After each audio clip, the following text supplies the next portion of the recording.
Welcome back to Wrestling Renaissance Run In. My name is TJ Leo. My name is Cole Two Belts. Yes, indeed you are. Cole Two Belts. You got both the Trivia Championship and the Predictions Championship. You crafty fellow. Me son of a bitch. Today is a very special day. This is part one of a very long anticipated, since we started doing this way back in August. I think it was August. Yeah, August 1st, Yep. I think was our first show. We've talked about it many times, how this will be the craziest ranked episode that we've ever done. There's just so much to get through, and it's wrestling's biggest event. We are ranking Wrestlemania. Every single Wrestlemania pay-per-view. We are ranking on our scale that we always use here. GOAT, amazing, great, good, meh, bad, and trash. And today, because there are so many WrestleManias and because WrestleMania is such a big show, especially in the latter half, actually, because in the latter half, several of them are 2 nights. There's a lot to get through. And, There's a lot to get through. And double-digit matches. Yeah, huge matches. So we are splitting this ranked in 2 episodes, part 1 and part 2. Part 1 will be 1 to 20, and part 2 will be 21 to 40. So let's kick things off because we have a lot to get through. Do we want to talk any news? Is there any new? No, I think we can save that for our trivia next week. Okay. Because there's a lot to get through here. This will be a long episode, and we have to keep it under that 4-hour mark, as we've learned in the Definitely past. think each one will be under 4 hours. Yeah, for sure. So the first WrestleMania took place on March 31st, 1985, 2 years before I was even born, in New York City, Madison Square Garden. Let's start with the results. The opening match was Tito Santana defeating the Executioner by submission in just under 5 minutes.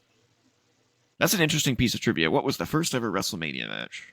Tito Santana and the Executioner. Better yet, who was the Executioner? That is a good question. Apparently it's Playboy Buddy Rose. Oh, okay. A name I recognize, but I can't name a match that he was in. Yeah, me either, for sure. Tito Santana, on the other hand. Yes. Huge star, for sure. King Kong Bundy then defeated Special Delivery Jones in the then fastest match in WrestleMania history at 9 seconds. Couldn't tell you who Special Delivery Jones is, but we all know who King Kong Bundy is. Yep. Then we got Ricky Steamboat defeating Matt Bourne in 4 minutes 39 seconds. I don't know who Matt Bourne is either. You might know who else he portrayed. He was the first Doink. Clown. Yes, Doink. Yes. I know I heard that name before. I was just like, I can't picture. Yep. The only Matt I can picture is like Riddle. Dark Side of the Ring on Matt Bourne. Oh, maybe I missed that. The last season or the season 4? I'll have to go back and check that. Yeah. Because I did skip over a few where I was like, I don't know who that is. So maybe that was one of the ones I skipped. Cool. Then we had Brutus the Barber Beefcake versus David Sammartino, who I assume is Bruno's brother? Son. The son of Bruno Sammartino. Interesting. That ended in a double disqualification at 11, almost 12 minutes. You never want to see a WrestleMania match or any pay-per-view match end in a DQ. So that's really ever see a Brutus Beefcake match. But yeah, that's true. Especially one that long. Yeah. Then the Junkyard Dog defeated Greg Valentine by countout, and that was for the WWF Intercontinental Championship, lasting just under 7 minutes. Not great so far, gotta say. Not great on paper, that's for sure. Then we had the Iron Sheik and Nikolai Volkov defeating the US Express. That was for the WWF Tag Team Championship, so you got new Tag Team Champions, heels, at the time, for sure. Just under 7 minutes. I feel like that was probably a good match. Not very long, though. No. Yeah. Then we got Andre the Giant defeating Big John Studd in a career versus $15,000 body slam match. I'm assuming that had something to do with Million Dollar Man. No, it was So where'd the $15,000 challenge come well, from? because there was the myth at that time that Andre had never been body slammed. Right, So it was two right. big guys, and Bobby Heenan was willing to give anybody $15,000 to the person that could slam Andre the Giant. So it was Gotcha. either it was Andre's career against $15,000. So this was the slow build to Mania 3. Yeah, Very slow build. That was a just under 6-minute match. Then we had Wendy Richter with Cyndi Lauper at ringside, defeating I can't say her name properly. Leilani. Yeah. Leilani Kai with the fabulous Moolah. So Wendy Richter won the women's championship in 6 minutes 14 seconds. And then we had the all-time classic main event tag team match between Hulk Hogan and Mr. T, with Jimmy Snuka at ringside, defeating Paul Orndorff and Roddy Piper with Bob Orton at ringside. We also had Muhammad Ali and Pat Patterson as special guest enforcers. You can call them referees, but they really weren't. You had an actual ref in that match, if I remember correctly. I could be wrong. But I think Ali was like at ringside as like an enforcer. Yeah, he was a ringside enforcer. Yeah, and maybe Pat Patterson was the ref. Yeah, Patterson was the actual ref. The actual Ali ref was the ringside enforcer. Yeah, and that was a 13.5-minute bout. So obviously the first WrestleMania is a big event. It started sort of WWE's rise to fame, or I guess WWF at the time. Really sort of catapulted them into the limelight. But looking back at it, not sure how entertaining it was. Besides the main event, very entertaining. But there's not a whole lot on here that is worth revisiting. I think it's more so just a spectacle. Yeah. You had all the celebrities in house. A lot of times,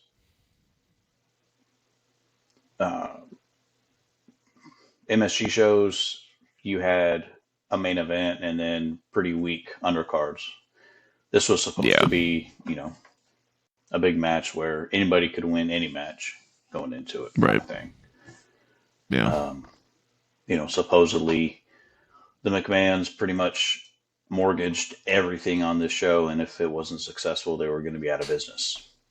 Yeah, bankrupt. And it worked out for him. Worked out for him. I mean, here we are with billions of dollars later, 40 WrestleManias later, and one of the McMahons is a billionaire, and the other one's serving in the U.S. government. Go figure. Yeah. Who would have guessed that back 40 years ago? One of them's in charge of our country's education, so God bless us all. Exactly. And we'll see both of them deep into this list. Yes, we will. Absolutely. The whole family. Good God. Yeah, the whole family gets involved. Absolutely. So I assume that the most appropriate place for this is good, because it was the first, so you have to give it credit for that. It had a great main event, but really the rest of the card was just kind of not good. Like the tag team championship match was pretty good. The women's match was probably half decent.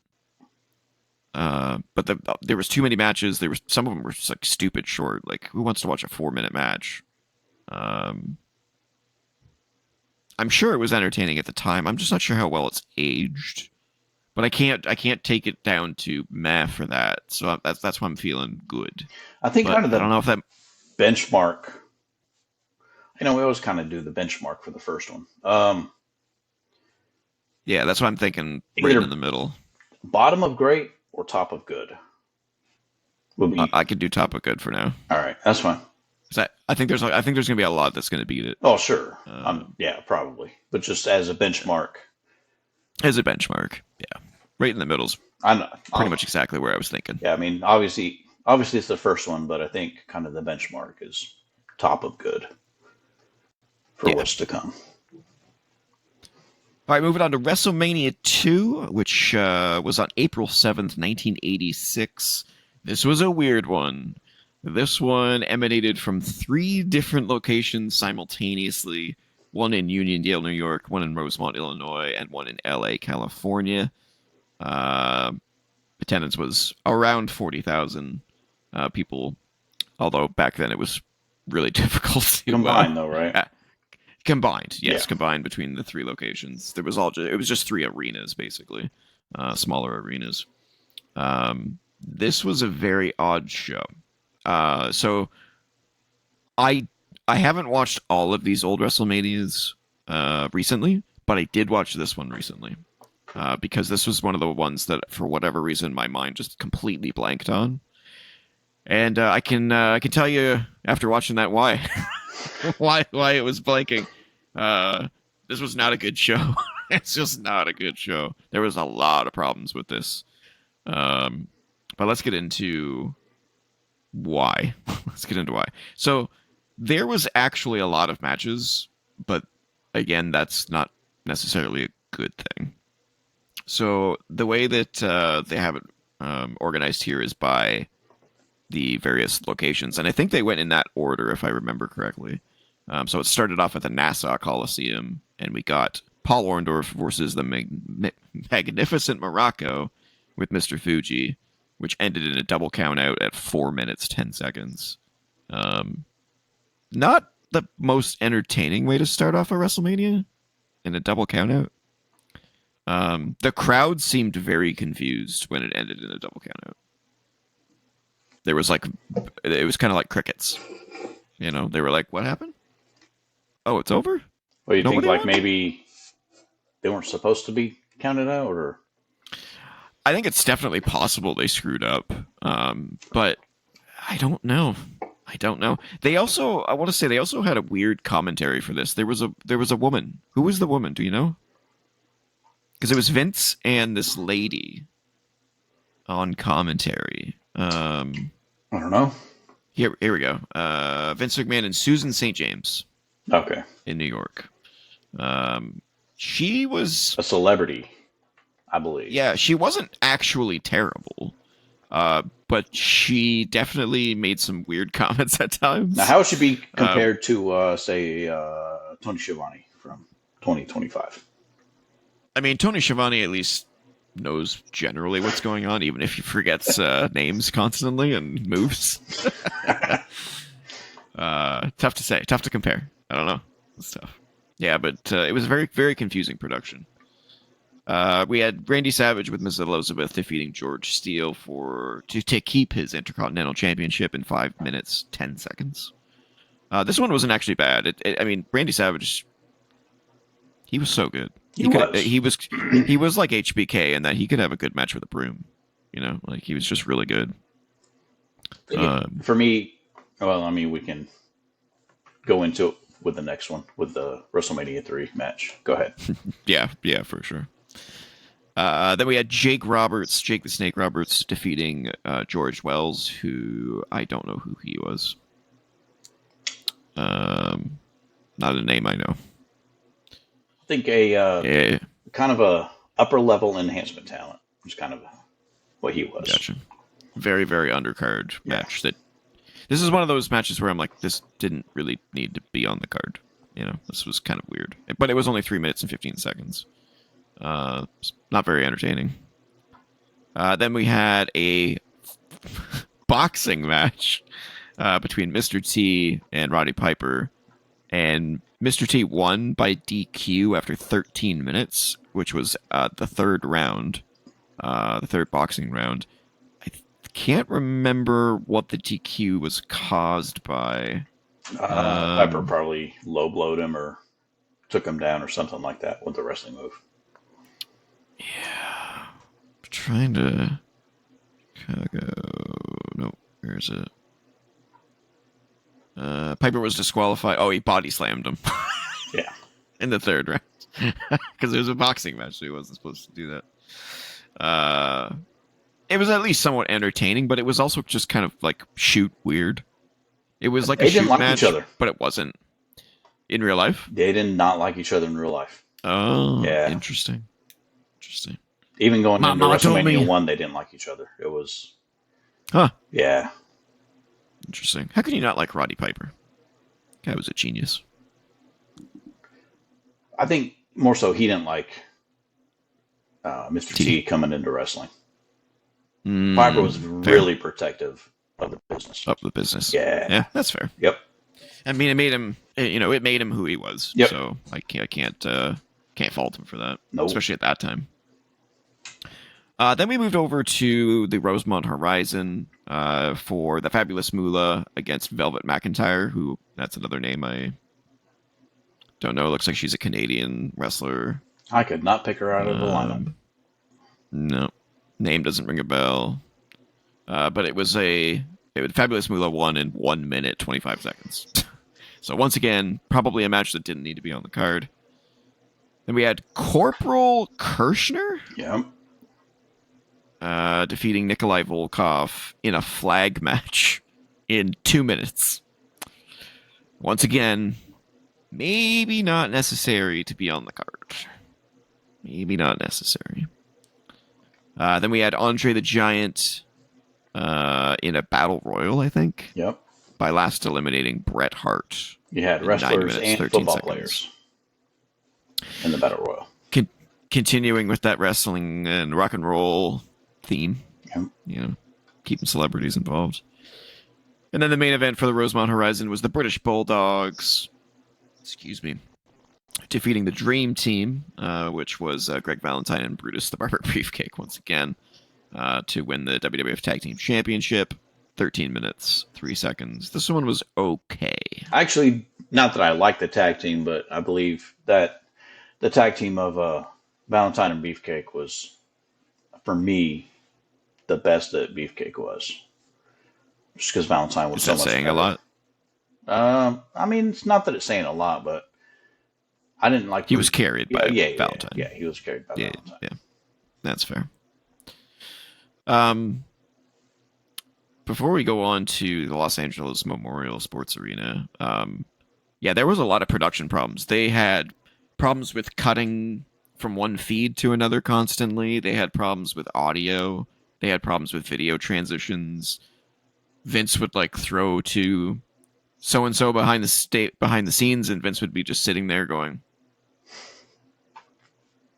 "Okay, we're having some technical difficulties, so we're gonna go to," and they would switch over, and that was constantly happening. And today that probably wouldn't be a big deal, but having this one event at 3 locations probably caused them a lot of grief. And if I remember correctly, I think Vince said immediately after this WrestleMania that he'll never do that again. Yeah, well, if I remember correctly. And he never did. And he never did. We move over to the LA Memorial Sports Arena, where we have Ricky the Dragon Steamboat defeating Hercules Hernandez in 7 minutes, 27 seconds. I think Hercules was not good, if I remember correctly. Or I might be thinking of Giant Gonzalez. I mean, you could be thinking of. He was not horrible. Giant Gonzalez was absolutely worse, but yeah, he was terrible. Hercules was a body guy. He definitely wasn't. It seems like they put a lot of good people in the ring with bad people in the ring in this WrestleMania. Yeah. Weird decisions. Then we had Adrian Adonis defeating Uncle Elmer. Again, he was a big guy. Yeah. It was only a 3-minute match. Gimmick uncle to Hillbilly Jim. Oh, okay. Gotcha. Who's not on the card. Who was not on the card. Then we had Terry and Haas Funk defeating Tito Santana and the Junkyard Dog in just shy of 12 minutes. I feel like that probably would have been a decent match. I don't really recall it from when I watched. I'm not sure why. I don't. I was kind of watching it, like half watching it. You know, I didn't just put it on and watch the show. I kind of forgot that Terry Funk was in WrestleMania. Yep. Too. And Haas Funk was, of course, his brother, Dory Funk Jr. Yeah.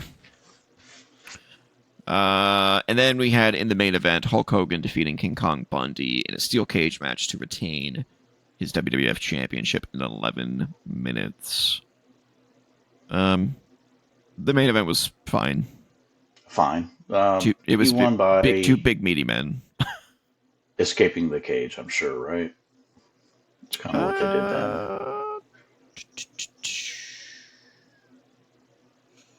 Let's see. Okay. Yeah. Yeah, he climbed over the top of the cage and down to the floor to win the match. Yeah. Yeah, I think back then you're right. Yeah, I think they did not do pins and submissions. It was just who could escape the cage. Yep. If I remember correctly. So I have a couple more comments before we go on to rating this. How annoyed would you be buying a ticket for one of these 3 locations and getting basically maybe one decent match and then 3 kind of throwaway matches, honestly? Especially at today's prices. Yeah. And then you have to watch the rest of the show on like a syndicated feed on like the Titantron, whatever they called that thing above. Yeah, you know, it's like that would suck. Yeah, you know, I can't. Two-thirds of the show on TV. Yeah, stupid. Yep. I don't know why he thought that was a good idea. Another spectacle kind of an idea that just this time didn't pan out whatsoever. Not a good show. I mean, the main event was fine. They had 2 decent tag matches. And then the boxing match was kind of entertaining in a weird way. But that's basically it. The Randy Savage match was not bad, but it was a 5-minute match with George Steele. It's not going to blow your socks off. No George Steele match will. No. And then you just had weird commentary, which I've mentioned already. So I don't know where to put this. It's is it meh? Is it bad? What are you thinking? I think we have to put it in bad. Yeah, because it's not quite trash. It has some redeeming qualities, but yeah, meh is too high. Let's go with bad. All right. Feel free to cut me off if you ever have anything to add. I got you. Move on to the next one. Next one was WrestleMania 3, March 29th, 1987, only a few months before I was born. In Pontiac, Michigan, Pontiac Silverdome, 78,000 people approximately. What are you we'll talking never know about? The actual numbers. 93,000. Yeah. That's what it said. 93,173. So they claim. Just like they claimed at WrestleMania, 32, that there was 102,000 people. So you see, that's the thing with me, okay? Oh, here we go. All right, so here we go. So it says WWF claimed that the paid attendance was 93,173. So that's probably a lie, okay? Yeah. I think when they figure total attendance, it should be how many people are in the building, paid or unpaid.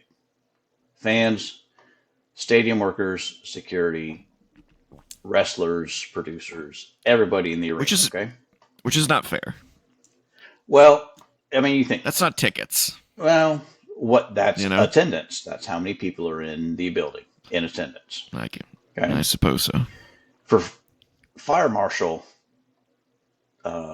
capacity requirements, guidelines, what do they go by? They go by people in the building, right?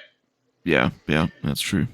If for some reason, God forsaken, a bomb gets dropped right on the building, everybody in the building dies. Yeah. How many people are they going to say die? The people that paid for tickets or the total number of people? But I mean, when you go to a concert... Answer the question. I agree with you. I agree with you. But when you go to a concert, the concert never takes into account production staff and backstage workers and all that. They just claim how many tickets were sold. Why is wrestling different? And that's fine. You can say how many tickets were sold. Yeah. And how many people were in attendance. How many people were in the building? Let's see this.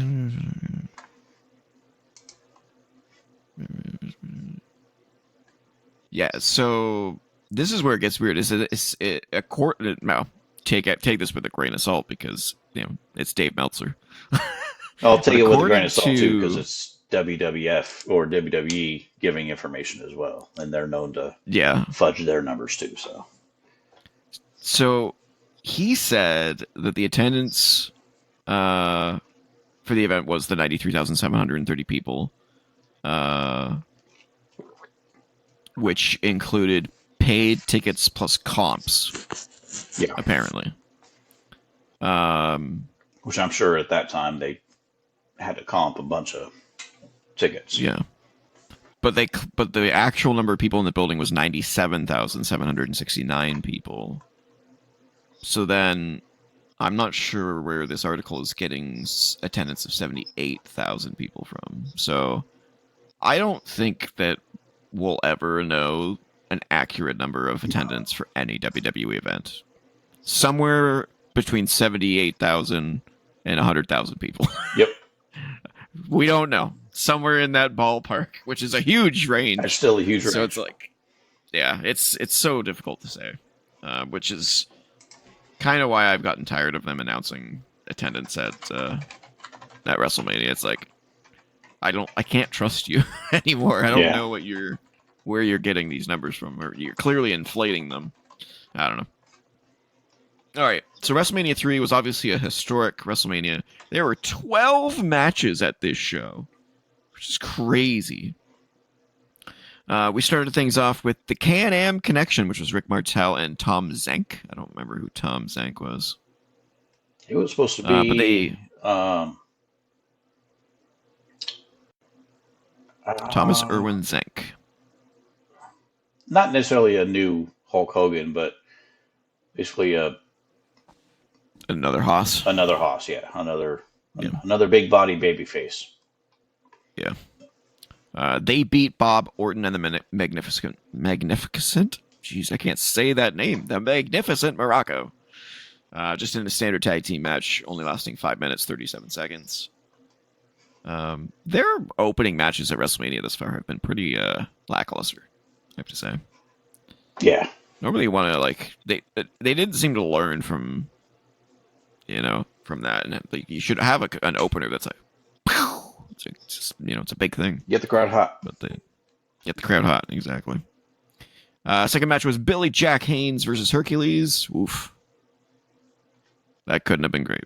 Just two big dudes, basically. Yeah. Which ended in a double count out after nearly 8 minutes. Roided up dudes. Yeah. Not entertaining for me. Then we had a 6-man tag team match that only lasted 3 minutes and 25 seconds. Hillbilly Jim Haiti Kid? Haiti Kid? The Haiti Kid. Haiti Kid? Oh, is he a little person? Yeah, he's a little person. And Little Beaver, also a little person, defeated King Kong Bundy, Little Tokyo, a little person, and Lord Littlebrook, a little person, by DQ. Yes. Why? That's my question. That's why. Then we got Harley Race defeating Junkyard Dog in a loser must bow match. Lasted 4 minutes, 22 seconds. Had they been given more time, I bet you that match would have been fantastic. Yeah, definitely could have been. But you can't really do a whole lot in 4 minutes. It's a very short period of time.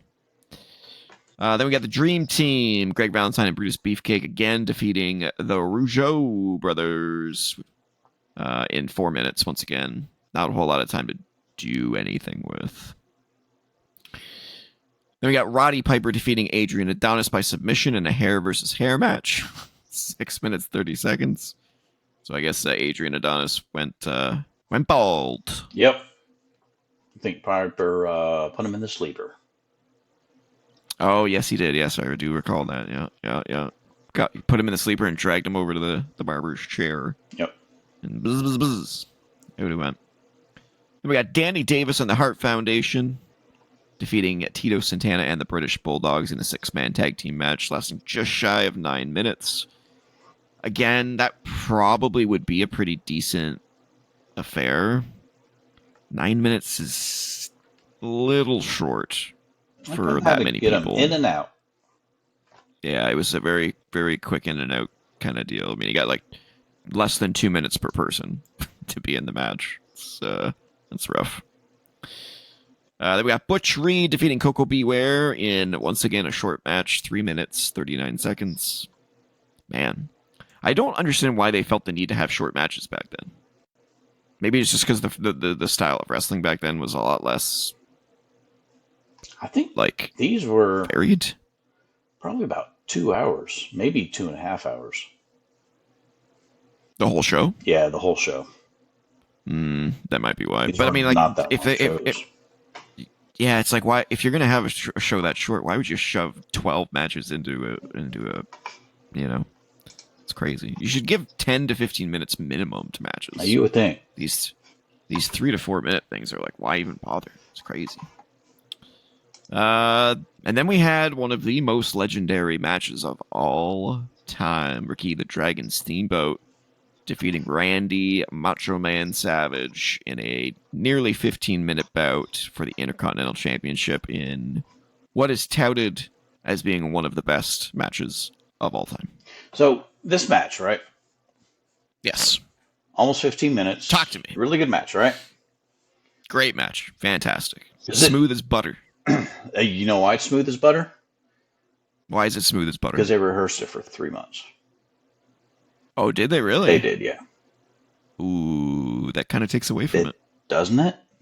That takes away from it. Savage is known for being very meticulous and very particular with his matches, especially this one.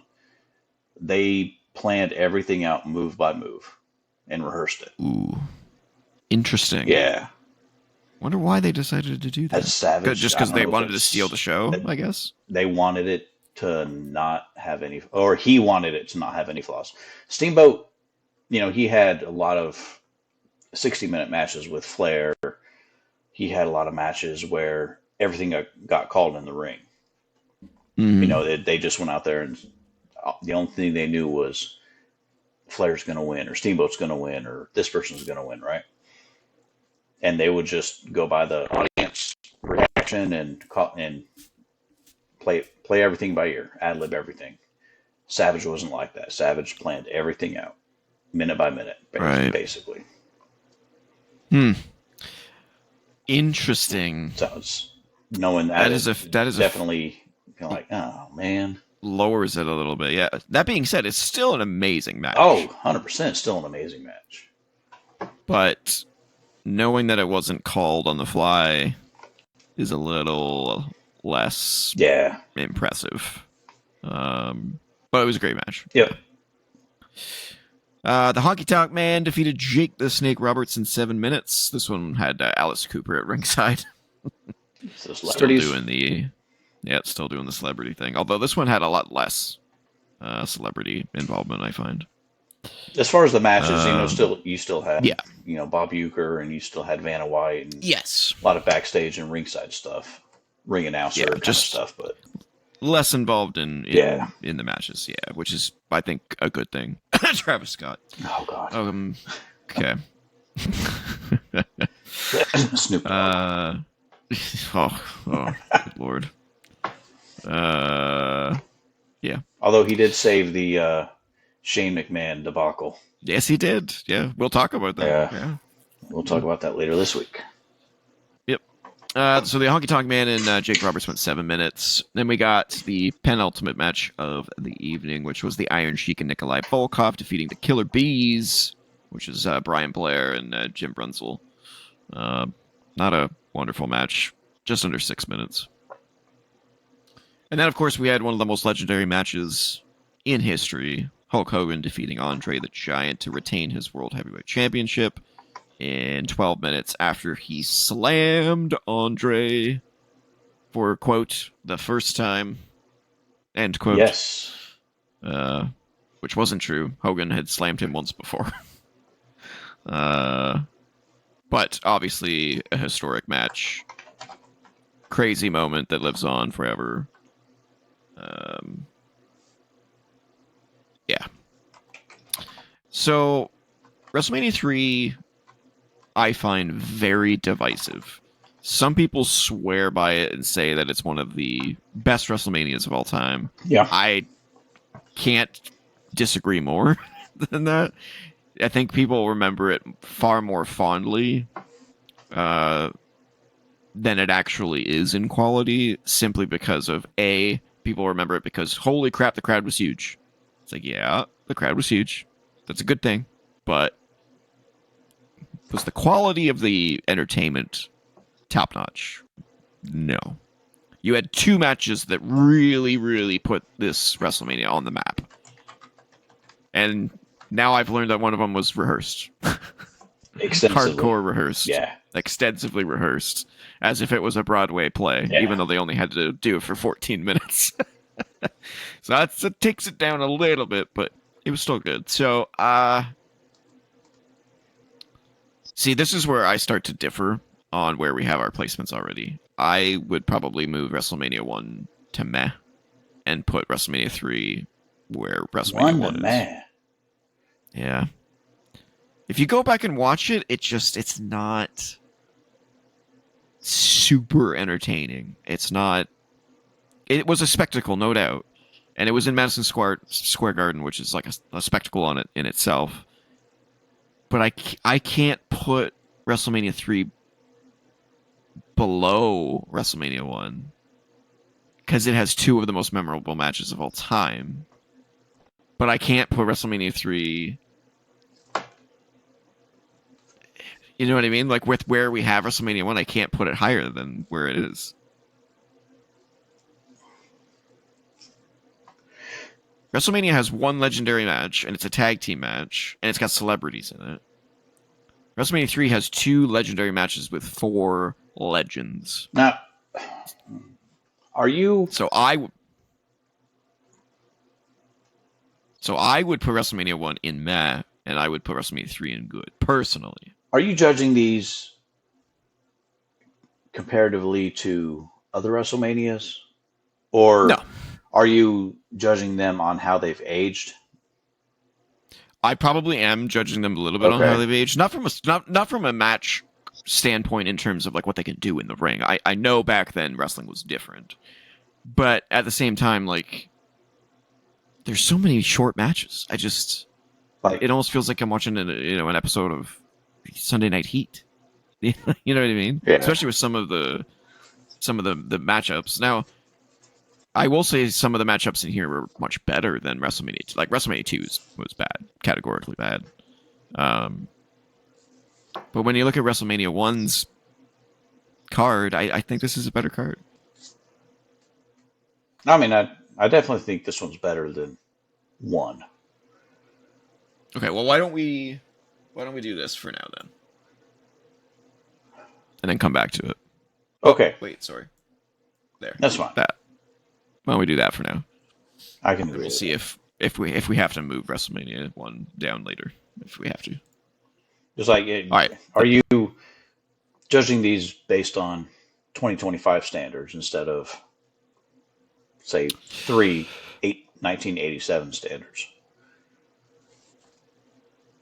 I mean, it's tough, right? Because I wasn't there. Yeah, right. It's tough. I was. Yes, you were. Because, I'm older. Well, where would you put it? Where would you put... If I wasn't here, where would you put all three of these? I would put 2 in bad. I would put 1 in good. Okay. 3... Okay.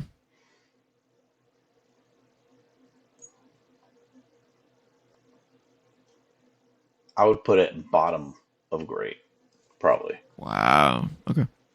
No, I mean, knowing that there's going to be a lot that are better. Yeah, there's just going to be a lot that are better. I would agree. Okay, well, let's see how it all shakes out. We can always shuffle. We can do some shuffle if we need to. So let's move on to WrestleMania 4. which was March 27th, 1988. I was just under 1 year old. I was just under 10. Wow. There's an age gap. There is an age gap, my friend. Yep. That was in New Jersey, in Atlantic City.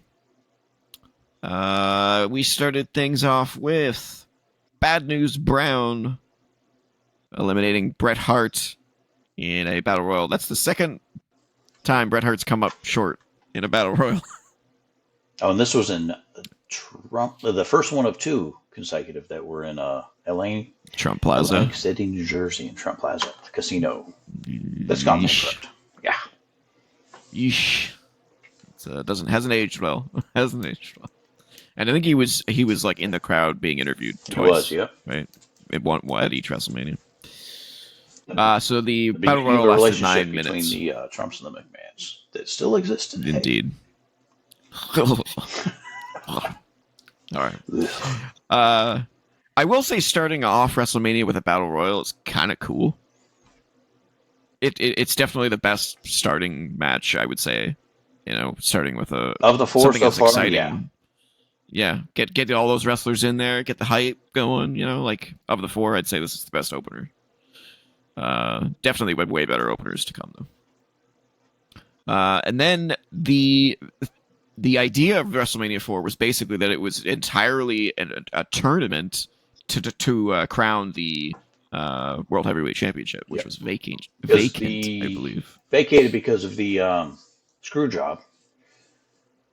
In my opinion, one of the best angles, the wrestling angles ever, which was a twin referee angle when Andre Earl Hebner. Yep.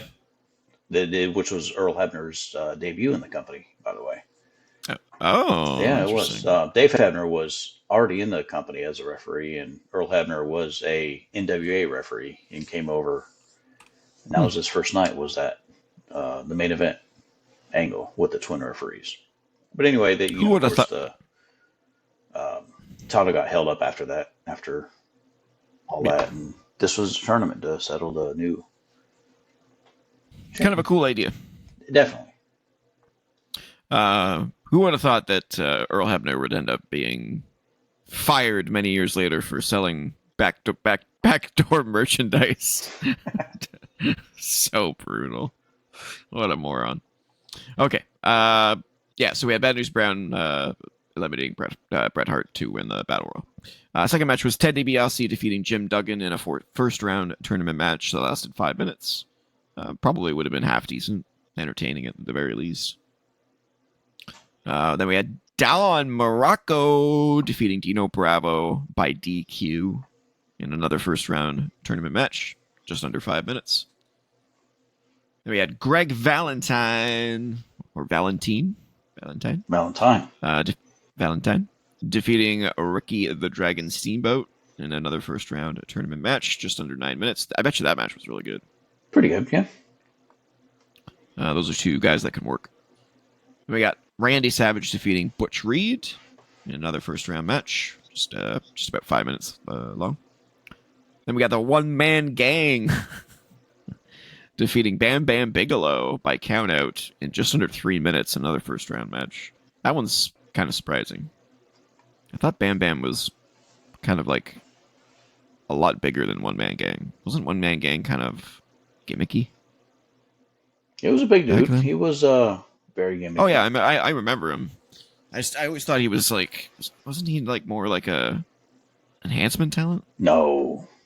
Wow. One Man Gang was more of his more badass character. Akeem was more of his gimmick character. The dancing, right? The dancing white guy from Africa. That's fair. Yeah. Then we had Jake the Snake Roberts versus Rick Rude in another first round tournament, which ended in a time limit 15-minute draw. So neither of them moved on in the tournament, if I remember correctly. Which is how Ted DiBiase got a bye into the finals. Of course he did. Money. Everybody's got a price. One of the best theme songs. Yeah, Then we had just a singles match, Ultimate Warrior defeating Hercules, 4 minutes, 30 seconds almost. And then we had the quarterfinals. Hulk Hogan, I guess, got a bye into the quarterfinals as he faced Andre the Giant. Oh, he must have got a bye as well. Yep.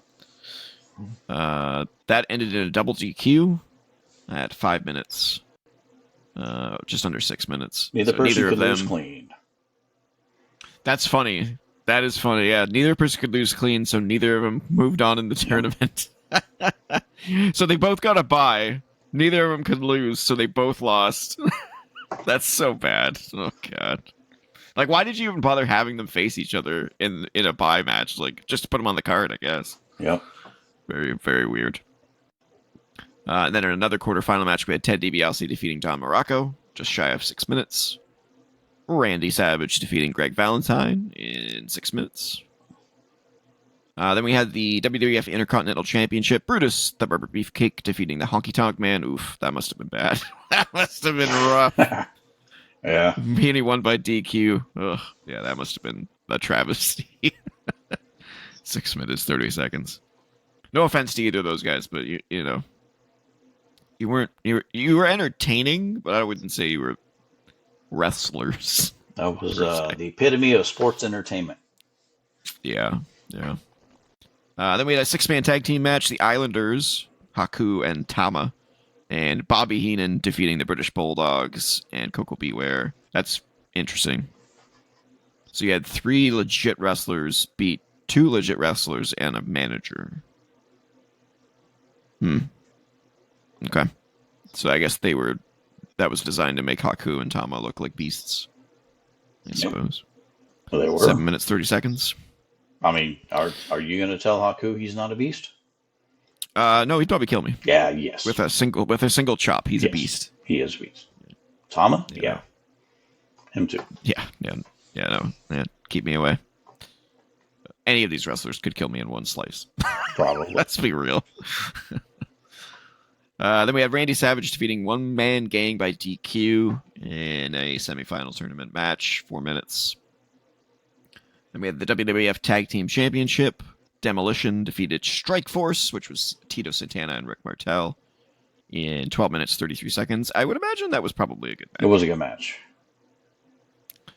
And then we got the main event, which was the tournament final for the vacant World Heavyweight Championship, with Randy Savage defeating Ted DiBiase, who got the bye at 9 minutes, 27 seconds. So the longest match on the card was the Tag Team Championship. Oh, no, it wasn't. It was the 15-minute draw. There was a draw. Oh, yeah. Make that make sense in your head for a second. Figure that out. The longest match on the card was a draw where nobody went on to do anything. Okay. Really weird. So we had 3 DQs. Oh, yeah. In a tournament. No, 1, 2, 3, 4. 4 DQs. And a draw. And one of them was a double DQ. Yeah. Yeah. Brutal. But I mean, I guess they had to mix it up so it wasn't just a clean victory. You know, I guess. Kind of like clean victory after clean victory. But that would have made it look like legit had they done that. But they really made it messy, didn't they? It did make it especially with the buys and everything. Ugh. Yeah. How do you feel about this WrestleMania? I loved it. I did. Really? Yep, I did. I think the whole tournament aspect was pretty good. You know, it's like the original King of the Ring, where it was, 3 matches for the winner. Mm-hmm. It really was a true tournament, the one-day tournament. I thought it was great. I thought it was really good. I like the tournament idea. I'm not sure if I like it at WrestleMania. I mean, definitely not with today's standards, with the depth of the roster. I don't know exactly what you had probably 15 to 20 in the Battle Royal. Yeah. I don't know exactly what the depth of the roster was at that time, but I can't imagine it wasn't too much bigger. So these were the names in the Rumble, or the Battle Royal, I should say. Sam Houston, Sika, Jim Neidhart, Jim Brunzell, Raymond Rougeau, Brian Blair, Ron Bass, Hillbilly Jim, Danny Davis, Jim Powers, Nikolai Volkov, Ken Patera, Boris Zukov, Jacques Rougeau, Harley Race, Paul Roma, Junkyard Dog, and Bret Hart. So quite a few big names in there. Yeah. That just didn't make it otherwise. And then there was a bunch of people that just were in multiple matches as well, which I'm always halvesies on. Seeing someone twice, that's really risky. So I thought this was a decent show. I will say that there's nothing here that stands out as like, oh, you gotta see this. Like, this is amazing. There's no moments in here that no one reminisces about WrestleMania 4 in that way. You know what I mean? You know what I mean? Yeah. I mean, I guess I'm not saying it was a bad show. Not in the widespread idea. Obviously you're, real big Savage fans are going to point to this one as the one where he won the title in the main event. Yeah. Yeah. All the DQs and the time limit draw sucks. I'm thinking low, good, high, meh for me. I can put it in meh. You can put it in meh, I guess. I'll give you that one. All right. I was high, meh, low, good. That's where I was kind of hovering. All right. I'm going to open up a few more here so I have them prepped. WrestleMania 5 was next, April 2nd, 1989. Once again, in Atlantic City, New Jersey. Things kicked off with Hercules defeating King Haku in just shy of 7 minutes. Better not say anything bad about it. Haku gonna get you. No, he gonna get me. He gonna chop me up. Yeah, I just can't believe Hercules stayed around as long as he did. Then we had the Twin Towers defeating the Rockers. Twin Towers was Hakeem and the Big Boss Man. One-man gang from last year. Oh, that's Hakeem, yeah. Yeah, that was the one-man gang. Right. Hakeem, the African Dream. Why was he with the Big Boss Man? They're so different. I don't know. Interesting. That is really weird. A white guy named Hakeem, the African Dream. I like that. Okay. See the debut, the WrestleMania debut of Mr. WrestleMania, Shawn Michaels. Shawn Michaels, yeah. And Marty Jannetty, yeah. 8-minute bout. I can't imagine that match was like super great. I mean, you had the high flyers versus the big hosses, so may have mixed decently. But I mean, Shawn Michaels can't have a bad match, so I'm sure it was decent. Not because of him. No, not because of him. Yeah, exactly. Then we got Brutus Beefcake once again versus Ted DiBiase, which ended in a double count out at 10 minutes, because that's the way you want to end a WrestleMania match. We got the Bushwhackers defeating the Fabulous Rougeau. Whoa. Yeah. I don't know how they lasted as long as they did, man. I just don't get it. They were like the too cool of their day. The kids. I guess, yeah. 5 minutes, 23 seconds. Yeah, that's what we want. We want kids watching men who lick the foreheads of other men. Yep. If you saw their matches before they were the Bushwhackers, you would not believe they're the same people. Oh yeah. They were. Were they clean? No, good God, no. They were. They would fit into ECW very well. Oh, so they were hardcore. Oh yeah, they were hardcore. Barbed wire. Interesting. Yeah, they were blood and guts wrestlers. Who was the other tag team that I always confuse with the Bushwhackers? They came later on though. Well, we'll find out because they're in a WrestleMania that's a little later on. So that match lasted 5 minutes. Then we had Mr. Perfect defeating the Blue Blazer, Owen Hart. debut of in Owen 5 minutes, Hart. 38 seconds. I bet you that match would have been good had it been given more time, but I'm sure it was decent for what it was. Then we had Demolition. Young Owen Hart. For a young Owen Hart, for sure. Yeah. We had Demolition defeating the Powers of Pain and Mr. Fuji in a handicap match for the WWF Tag Team Championship in 8 minutes, 20 seconds. Big, meaty men slapping each other around. I'm sure it was something. I don't know what it was, but I'm sure it was something. Yeah. Dino Bravo defeated Ronnie Garvin. Who was Ronnie Garvin? Who was Ronnie Not Garvin? a name Who I was Ronnie remember. Garvin? He was the Hands of Stone Ronnie Garvin. NWA champion Ronnie Garvin. There's not even a picture of him on Wikipedia. It was just an NWA wrestler who couldn't cut a promo, but he could kind of go in the ring. Yeah. 3-minute match. Brainbusters defeated Strike Force in a 9-minute bout. Tag team match. That match probably was really good. Probably a pretty good match. You had Arn and Tully and Tito and Rick. That's a pretty good combo. Yep. Jake Roberts defeating Andre the Giant by DQ. It was a singles match with Big John Studd as a special guest referee. Just shy of 10 minutes. What's with the DQs at WrestleMania? So many. Ugh. I don't know. How frustrating is that, you know? I wonder when the last DQ at WrestleMania happened. That'll be interesting to find out. What was the last DQ at WrestleMania? Because that hasn't happened in a while. It hasn't. It's been a while. They smartened up.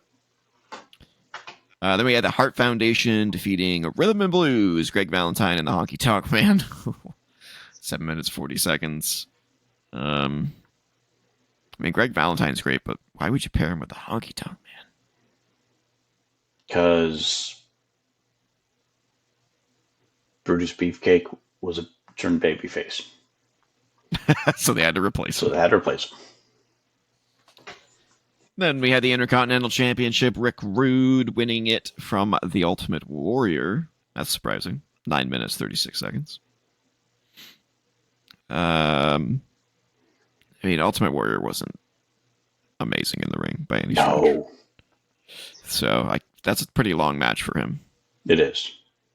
This was probably, I mean, this wasn't obviously the beginning of the story, but they had to get the IC title off of him. So a year later, they could put the world title on him. Yeah. Pretty much. Go after Hogan. Yep. Then we had Bad News Brown defeating Jim Duggan. No, it didn't defeat Jim Duggan. It was ended in a double DQ. 3 minutes, 49 seconds. They continued to... That's just baffling. It's baffling. Then we got the Red Rooster defeating Bobby Heenan in 31 seconds. I guess that was a go take a pee before the main event type of thing. Rooster versus a weasel. So brutal. But then we had a beast of a main event with Hulk Hogan defeating Randy Savage for the World Heavyweight Championship in just shy of 18 minutes. Why do I not remember that match? The Mega Powers That's a long... explode? Yeah, but I don't remember. I remember that tagline, and that was the whole selling point of the show. But why do I not remember the match? Was it like how did it end? What do you mean? How did it didn't end with Hogan? So he just won. Big boot leg drop. Hogan must pose. God. What are you talking about? How does a Hogan match end? Where are you from? When did Miss Elizabeth get back together with Randy? Was that not at WrestleMania? I guess we'll find out. I think it was after this that he went heel with Sherry. Oh, okay. Well, that's WrestleMania 5. I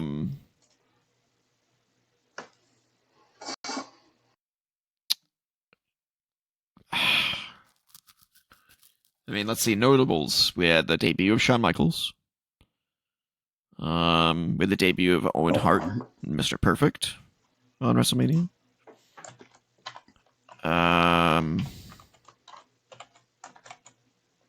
We had a bunch of DQs. Not good. We had probably too long of an Intercontinental Championship match with Ultimate Warrior. And then we probably had a half-decent main event. Oh, man. What are you thinking here? My brain is going... I don't know whether this is worse or better than 4. Oh, wow. See, I'm thinking back. I'm remembering watching it as a kid. Mm-hmm. So I guess that's what Take the nostalgia glasses off, yeah. So that's probably why I look at it with higher regard than you. Yeah. I mean, you would know better.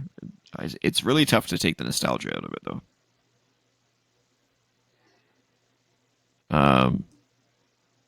I mean, there's no way this was better than 3.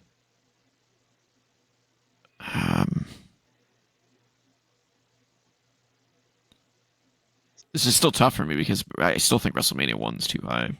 I mean, for me, it's no. I could make an argument. What stands out to you as like a highlight in this show? I mean, obviously Hogan winning. Okay. You were a big Hoganite. I was a big Hulkamaniac. Hulkamaniac, yeah. Jake Roberts. I remember being a big moment for me. Even though it was a DQ. What was the DQ? Was it just because of the snake? I'm looking. Yeah, I mean, it kind of stemmed from the snake. Yeah, it says, in the ring, Andre hit Stud with a cheap shot from behind and began to choke Stud with the strap of his tights, getting DQ'd. So he attacked the referee. I mean, this was when Demolition were baby faces. Mm-hmm. And they beat Powers of Pain.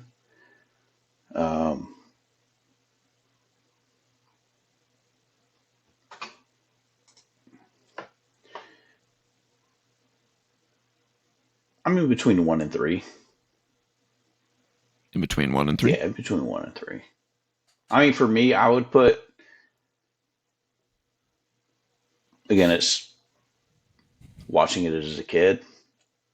Me personally, I would put 3 at great, and then 5 would be at the top of good. But I'm good with the way that's how I would have it. But I mean, I don't have a problem with. Okay, well, 3. I'm okay leaving it. I'm okay leaving it like that. Okay.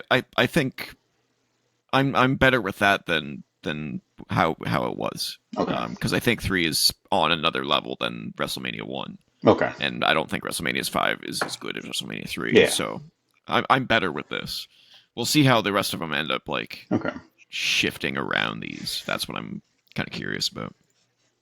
All right, let's go on to WrestleMania 6, which happened in my home country, Toronto, Ontario, Champion Canada. Versus champion, the ultimate challenge. The ultimate challenge. I was torn on this one. Well, you didn't know who to cheer for? I did not know who to cheer for. All right, then. Well, let's see Don't you how mean the things Rogers turned Center? out. Nope, I mean the Skydome. Literally everyone here calls it the Skydome. Do they? Nobody Good. calls it the Rogers Center. No. Good for them. No, Good for not you guys. Not a single person calls it the Rogers Center. It's brutal. I'm sure it will eventually, shift as kids grow up and whatnot. They're like, "What are you talking about? What do you mean it's the Skydome? It's the Rogers Center. It's always been the Rogers Center." The Skydome. It's like, no, Skydome's such a better name. I hate when they started changing. They're like, oh man, instead of naming them a cool name, we could just rent that out as advertising space. Yeah. Losers ruined it. You ruined it. All right. So WrestleMania 6 had a dark match, which we're going to skip because that's historically what we've done with every other show. We'll just skip the dark matches. So the actual main show started with Rick Martel defeating Coco Beware by submission in just shy of 4 minutes. Again, not a great opener. You should have a banger as an opener, and I don't find that to be a banger. But at least it wasn't a DQ.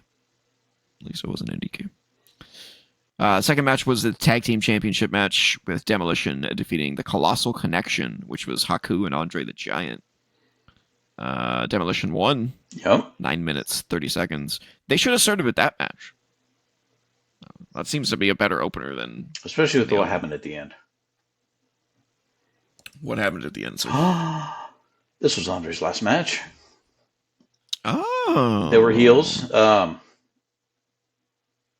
Bobby did something to piss off Andre, and of course Haku took the loss.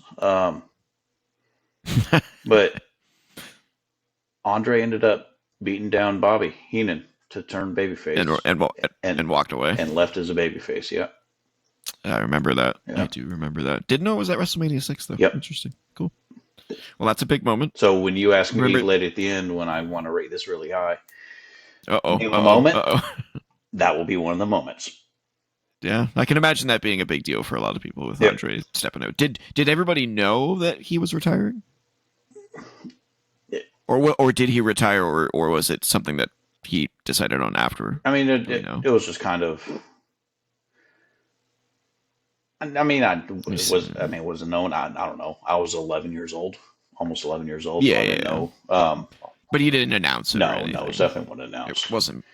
It wasn't part of the match. But I mean, he was. I mean, it was very well known that he was having a lot of health problems. Yeah. Have you seen the Andre documentary by HBO? Yes, that was awesome. That was amazing. Yeah. Absolutely amazing. HBO needs to do more of those with big names. I kind of like really those, but I like that one better than a lot of the A&E ones for WWE. Yeah, I agree, 100%. I did like the Kurt Angle one though. That was a really good one. Yeah, Angle. That was good. I think it was just called. I don't know if that was HBO or A&E or WWE though. But it was really, really good. I'll have to look into that. Next match was Earthquake defeating Hercules. Once again, Hercules just sticking around for reasons unknown to me. And so is the next match in the next match. Yeah. Oh god. Yeah. Lasted just shy of 5 minutes.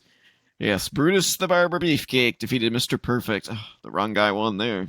Just shy of 8 minutes. I think this was Mr. Perfect's first loss. Oh, really? And he lost to Brutus. And he lost his undefeated streak to Brutus the Barber Beefcake. Vince, you were a genius, but you were also kind of an idiot. Speaking of genius, that's who Mr. Perfect was accompanied by. Yes, he was. Yes, he was. Leaping Lenny Poffo. Wow. Randy's brother. Yeah. Randy's brother. Yeah, I was going to say. The guy who wouldn't let Randy get into the Hall of Fame for many years. Yep. All right. Roddy Piper versus Bad News Brown ended in a double countout after just shy of 7 minutes. Stop. On Netflix or on Netflix for you or Peacock here in the States, I don't know if you can see this match anymore. Why? Was this the one where he did blackface? Yeah, not just blackface, but half his body. Half his whole body. Oh. Yeah, this was the match. Yikes. Yeah. Man. And you did that in Canada, Roddy. Hopefully that wasn't Roddy's idea. I don't know. All right. Heart Foundation defeated the Bolsheviks, which was Nikolai Volkov and Boris Zukov. Oh, 19 seconds. Oh, wow. Why? Why even bother? Bret Hart finally won a match, though, at WrestleMania. Yeah, that's true. Good Lord. Right. Think about this for a second. You get the Canadian in there and you give him a 19-second match. Good job, Vince. Yep. I'm sure the crowd loved a 19-second match of their hero. Good job. The Barbarian defeated Tito with the Barbarian. Wasn't he really bad, too? No, he was okay. That's not who I'm thinking of. Barbarian? Yeah, he was okay, right? He was okay. I mean, he was Yeah. I'm still picturing like a Timu someone Haku. else. Yeah. It was a 4.5 minute match. Dusty Rhodes and Sapphire. That's the road, baby. Sweet Miss Sapphire. So it was just his valet, basically. Match.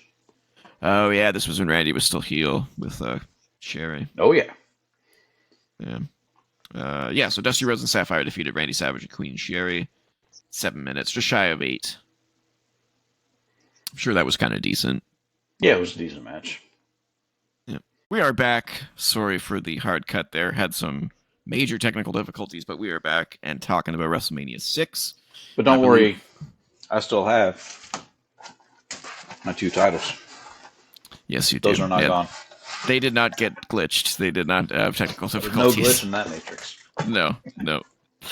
Reality is still here. And I'm living in it. All right, we were talking about the Orient Express defeating the Rockers by count out in 7 minutes, 38 seconds. I told you not to mess with Haku. Haku, yeah, he slapped me down. He did. Yeah, I don't know what he did to you, but he did it. He did something. He hacked me. That's what happened. Didn't know Haku was a technical wizard. Next match was Jim Duggan defeating Dino Bravo by pinfall in 4 minutes, 15 seconds. And then we had the $1 Million Championship. Ted DiBiase defending his title against Jake Roberts. Won by countout. After almost 12 minutes. God, man. So what do we got so far? We've got less than normal crap. We had a double countout. Another countout.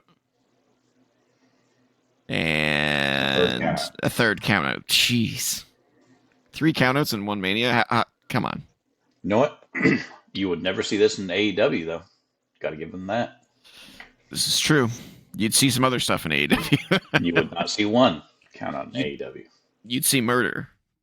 Attempted murder in AEW. Oh, not you would see it. You do see it. You do see it. Yeah, you definitely see it. That's way too long for a count out on a championship. A championship match that's almost 12 minutes long, and then you do it by count out. Like, that sucks. I mean, to be fair, this is like the FTW championship. This was it's true. But I mean, if that's the longest match so far, though. Yeah. And there was no clear winner. That's not good.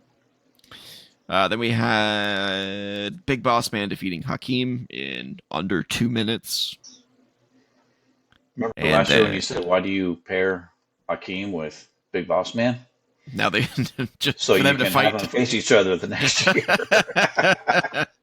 Apparently. And then you got Rick Rude defeating Jimmy Superfly Snuka in under 4 minutes. And then the main event. What did you call it? The Ultimate Challenge. The Ultimate Challenge, brother. The Ultimate Warrior, the Intercontinental Champion, defeated Hulk Hogan to become both WWF Champion and Intercontinental Champion after almost 23 minutes, making it the longest WrestleMania match of all time up to that point. Holy cramoly. This was a weird WrestleMania. This is a weird one. Obviously a huge moment for the main event. And obviously a huge moment in wrestling history with Andre the Giant's final match. Otherwise, I don't know what else I would point out as being like super amazing about this show, besides it being in Canada.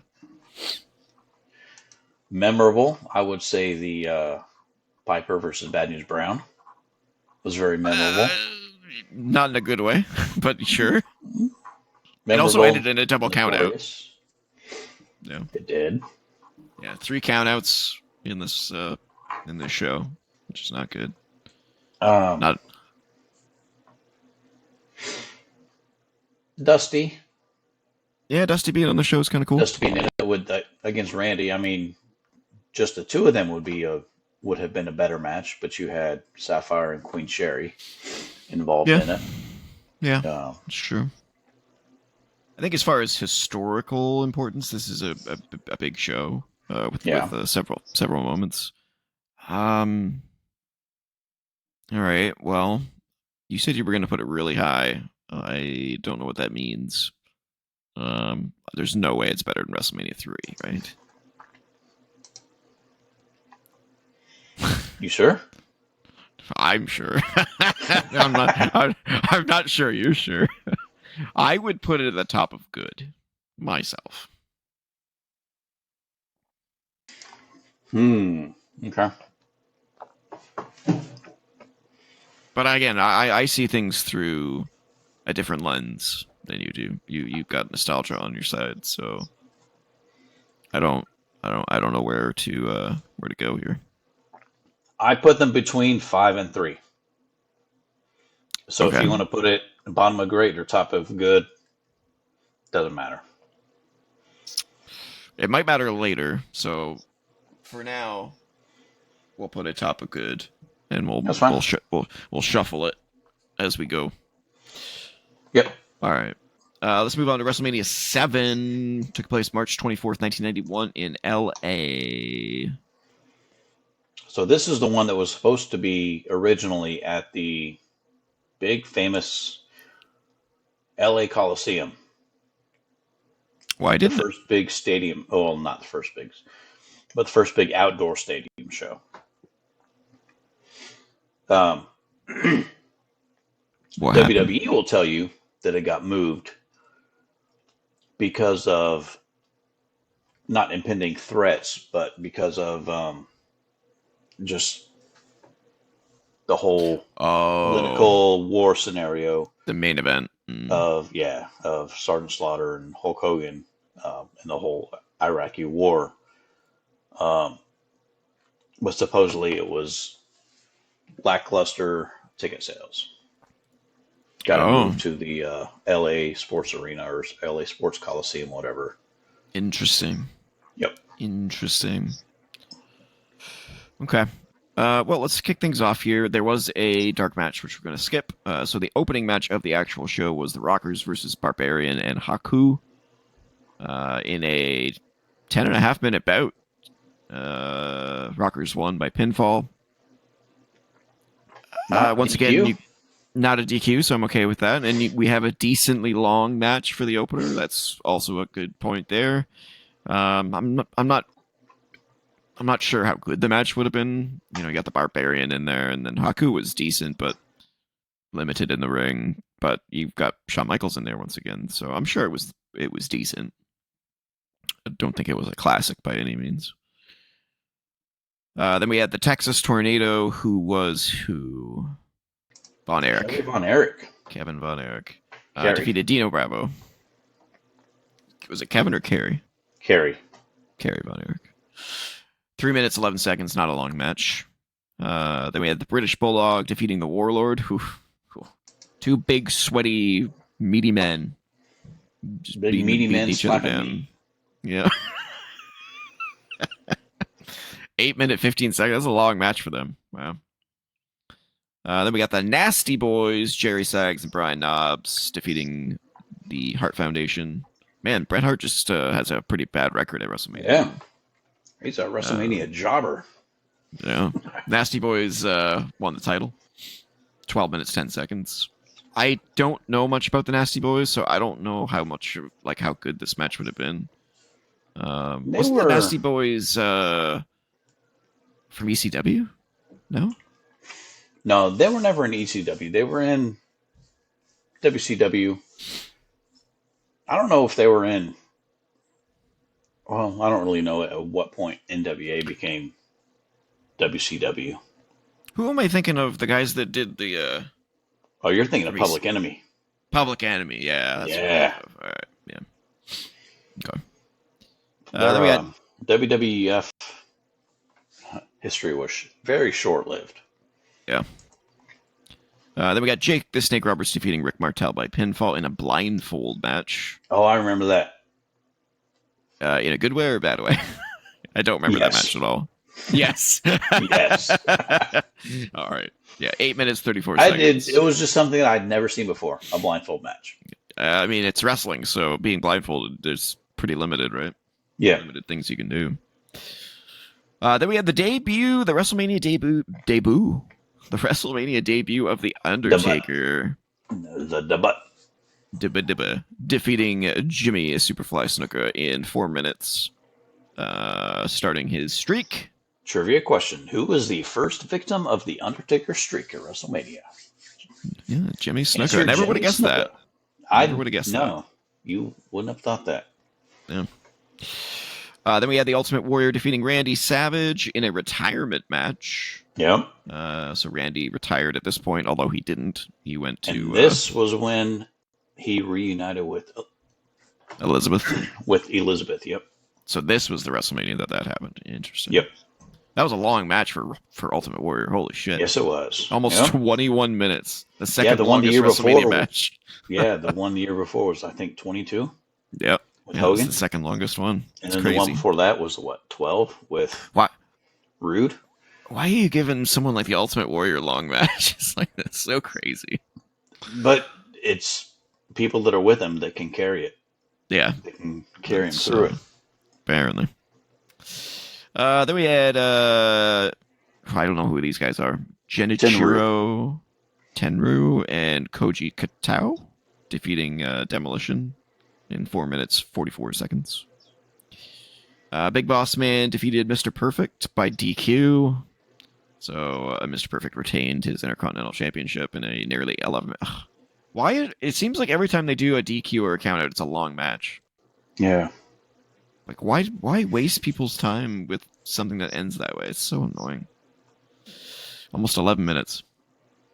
Earthquake defeated Greg Valentine by pinfall in 3 minutes, 14 seconds.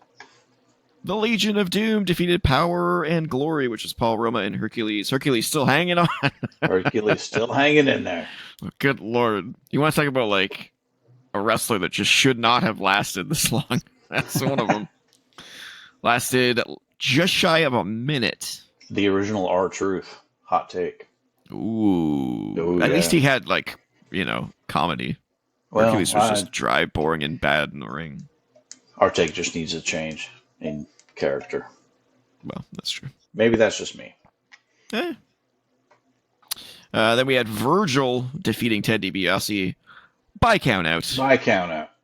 In just shy of 8 minutes. Once again, loving those DQs and countouts.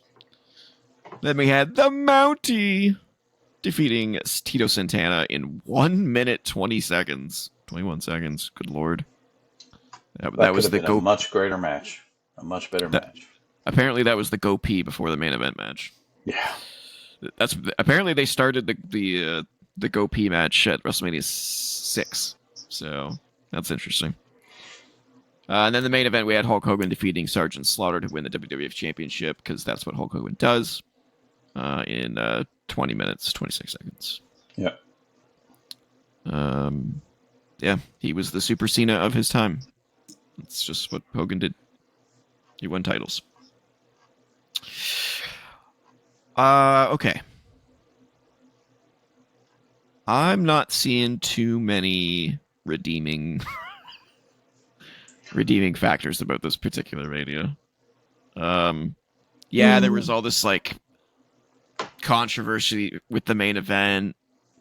The main event was okay. That's a long match for those two guys.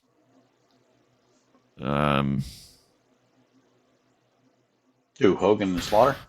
Yeah, I mean, they're fine. I'm not. They're far from bad, but they're kind of, again, limited in the ring. There must have been a heck of a lot of punching, and I mean, power slams and rest moves. For 20 minutes. I don't know. Stare downs. Very much a Roman Reigns-esque match. Ooh, hot take. Or I mean, when you think about it, just the other night there was, Mox and Cope was almost 30 minutes. Same kind of thing. And I fell asleep 6 times in that match. Yeah, just a lot of not necessarily time wasting, but um, Just too a much filler. lot of a lot of filler. Yeah, that's a good way to put it. Too much filler. A lot of filler. Too much filler. Too much filler. Yeah, I mean, like, Undertaker's debut, cool, but it only lasted 4 minutes. It was far from his best match. If you think this was far from his best match, wait Giant till Gonzalez. Yes. Yeah, absolutely. Yeah. Yeah, I think this one. I mean, again, I have no nostalgia for any of these, so I can't. I'm seeing this through just an objective lens, looking at the match lengths, the card, how how they ended, etc., so on and so forth. I would put this in behind 4. Oh, would you put that? Would you put it that high? Oh, you would put it even lower. Oh, I would say it's worse than 2. Wow. I would say it's worse than 2. Yeah. Wow, I did not see that coming. I thought you were going to did be not see cheering that for this coming. one. No. Okay. Okay. If you want to put it right above 2 or below 2, whatever. I definitely think it's worse than 4. Yeah. I will fight you on that it's worse than 4. If you want to put it right above 2, that's agree. fine. Okay. Yeah, I mean, man. Yeah, 2 was really bad, but wait, I'm comparing 2 in my head. 2 at least had 3 main events that were at least something of substance. When I look at this match of, by the way, 14 matches, so even more than WrestleMania 3, I don't see enough redeeming qualities to have, like, it didn't need 14 matches. It just didn't. So there was 14. Wow. Yeah, it's insane. I'll agree with. Would you? I wouldn't say it was trash. No, I wouldn't say it was trash. But it's definitely the bottom of bad right now. Yep. For sure. All right. I mean, I know I'll have to put at least 1 in trash, just for the sake of the curve. Yeah. But yeah, something's going in there. This was. Yeah, I mean, I would say this was absolutely worse than 2. Wow, did not see that coming. You surprised me, sir. We'll see. We'll see if you have any more surprises left in there.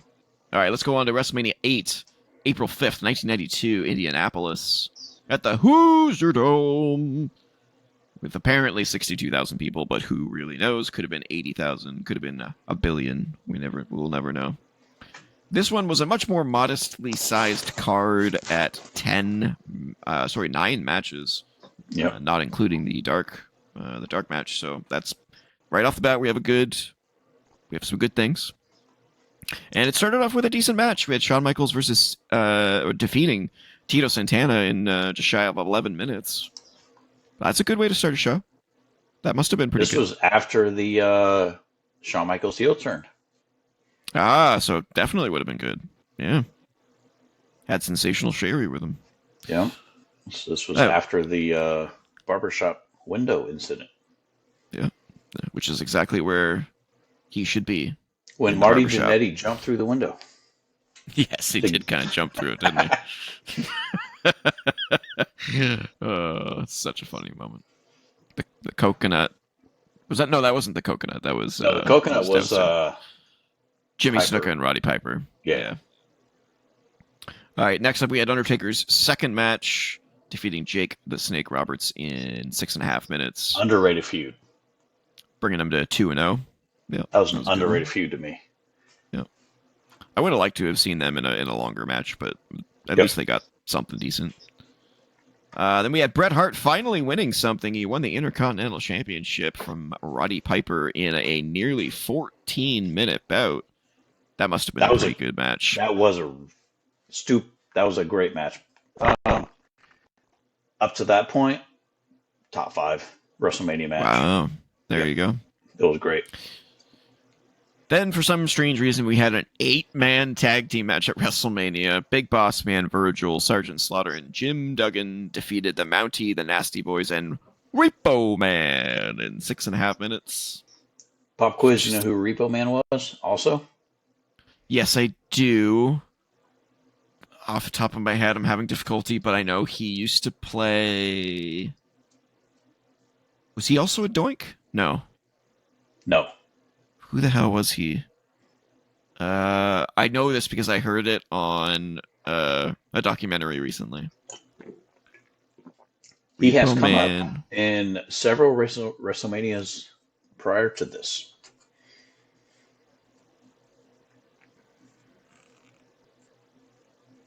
Oh, he was the tag team. Yeah. Was it Demolition?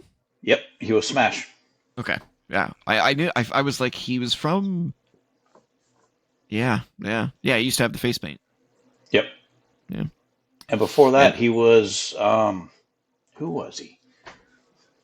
Well, that Russian. I wouldn't know. Yep, Crusher Khrushchev in the AWA.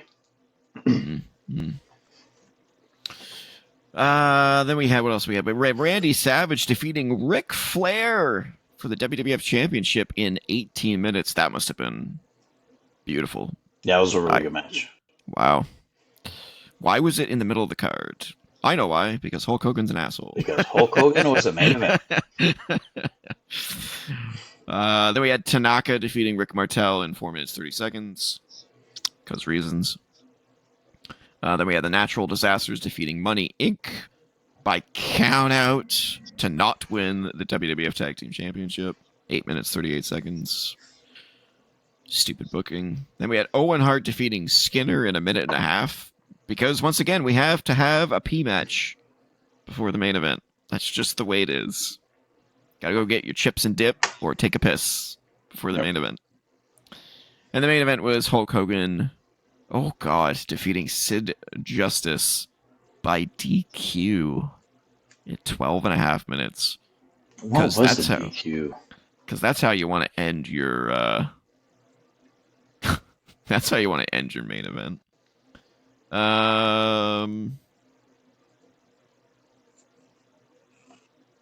Harvey Whippleman interfered in the match. No. Mm-hmm. It was supposed to be... Oh, it didn't occur as planned. Yeah, it didn't occur as planned. It was supposed to be Papa Shango coming down to break up the pin. DQ to break up the pin, yeah. But Gorilla Monsoon was late in queuing him to run down to do it. So Sid Justice had to kick out of it. Had to kick out of the leg drop. That's funny. Yeah, I the only reason I knew that was because I watched a recent interview with Godfather and Chris Van Vliet, and he was talking about it. But this was the return of Ultimate Warrior. After he had been away for a while. Yeah, I gotta say, that's a really lame ending to a WrestleMania. It is. That's a really bad ending. So, I don't know if it was originally the plan, but, in the 80s, the whole thing with, especially with Ric Flair being in the NWA and Hogan being in the WWF, was who would win in a match between Hogan and Flair? Hogan and Flair, who would win? Mm-hmm. Mm-hmm. So this was finally the time that they could do it. And Hogan said no, right? Well, no, on the house show tour, they did Hogan and Flair to kind of gauge the audience's reaction to it, and they weren't interested. And apparently, according to Bruce Pritchard, through his podcast that he does, the fans just weren't as into it. Interesting. So Vince decided to go with Sid and Hogan. And Savage and Flair instead. And Savage and Flair, yep. And take the belt off of Flair since he couldn't main event, apparently. Yep. Wow. That's a sad story. So that's the WrestleMania that we could and possibly should have had Hogan and Flair. Yeah. But it wasn't until a few years later in WCW where we finally got Hogan and Flair. Instead, they gave us probably the worst WrestleMania main event up to this point. You could make an argument for that, especially with the ending. And especially with Randy Savage and Ric Flair having a classic earlier in the night for the title. Yep. Like, way to make your title look like not important, Yeah. Yikes. This is going to be a controversial one to pick where we rank it, because the main event. Yeah, garbage. I mean, what do you want to weigh more? You want to weigh more the right? pretty crappy main event, or do you want to weigh the Because pretty we had high quality undercard? I mean, you had we had Undertaker great versus title Jake matches. Roberts. Yeah. Bret Hart and Roddy Piper. Pretty good Savage opener and too. Flair. Yeah. Man, that not having a good main event. Not to crap on Indianapolis, but it was an indie. Yeah, yeah. Man, where the hell do we put this?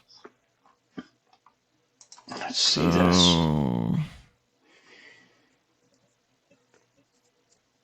Yeah, it really sucks when the main event is crappy.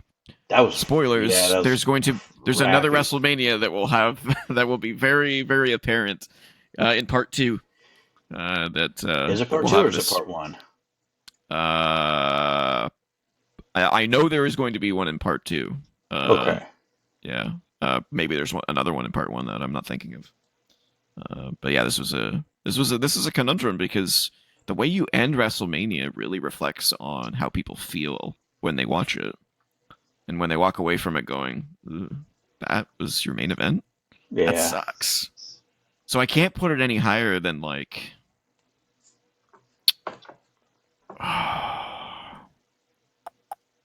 Man, this sucks. Great undercard.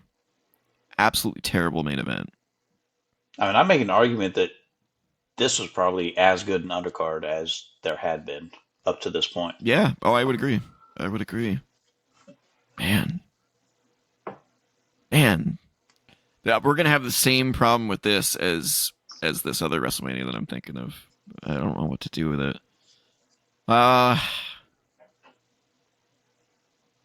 Shit. This is so tough.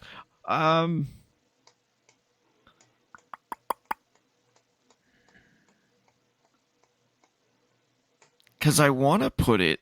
I don't want to put it with that main low, event making it stink. You know. Oh man. My initial thought is between 1 and 5. I'm okay with that. I was actually I was aiming a little bit higher than that, but every time I did that, my brain was like, I know exactly. I think the main event is like a big chunk of the way people think about WrestleMania, and when that, like, your title's not even your main event.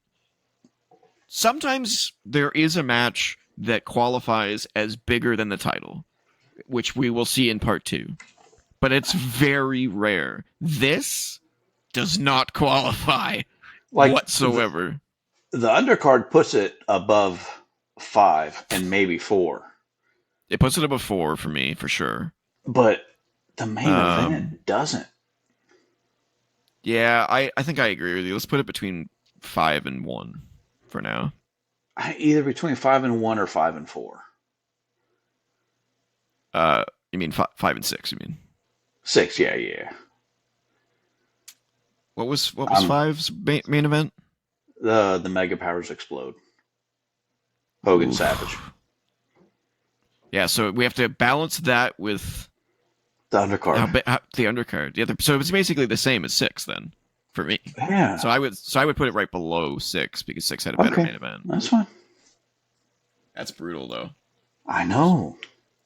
That's brutal. If that main event was amazing, this is probably the best WrestleMania so far. Good. Yeah.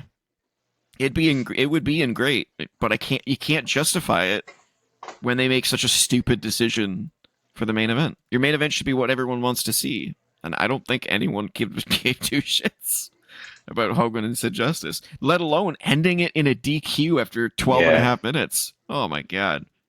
Yeah. With Papa Shango. I mean, no offense against Papa Shango. It wasn't even with him. It was with Hartley Whippleman, because they fucked up the end. Unreal. Yeah. Okay.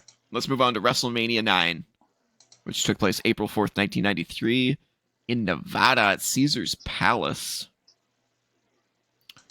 Once again, we get the first outdoor WrestleMania. Yeah, and a themed WrestleMania to boot. So this one was another, at least shrunken card, which is nice. Only 9 matches. Kicking things off, there was a dark match. We're skipping it. We're kicking things off with Tatanka defeating Shawn Michaels by countout. First countout. Great.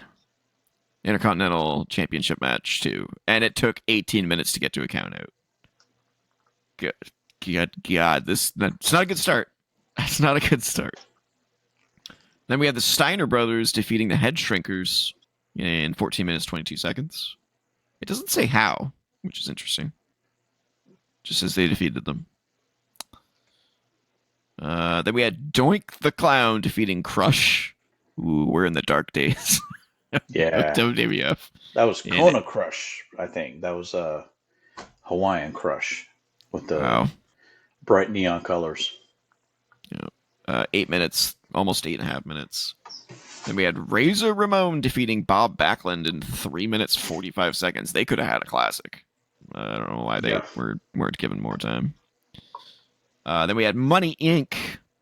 successfully, quote unquote, defending their WWF Tag Team Championships against the Mega Maniacs, Hulk Hogan and Brutus Beefcake, by DQ after 18.5 minutes. Once again, the 2 longest matches on the card so far were a countout and a DQ.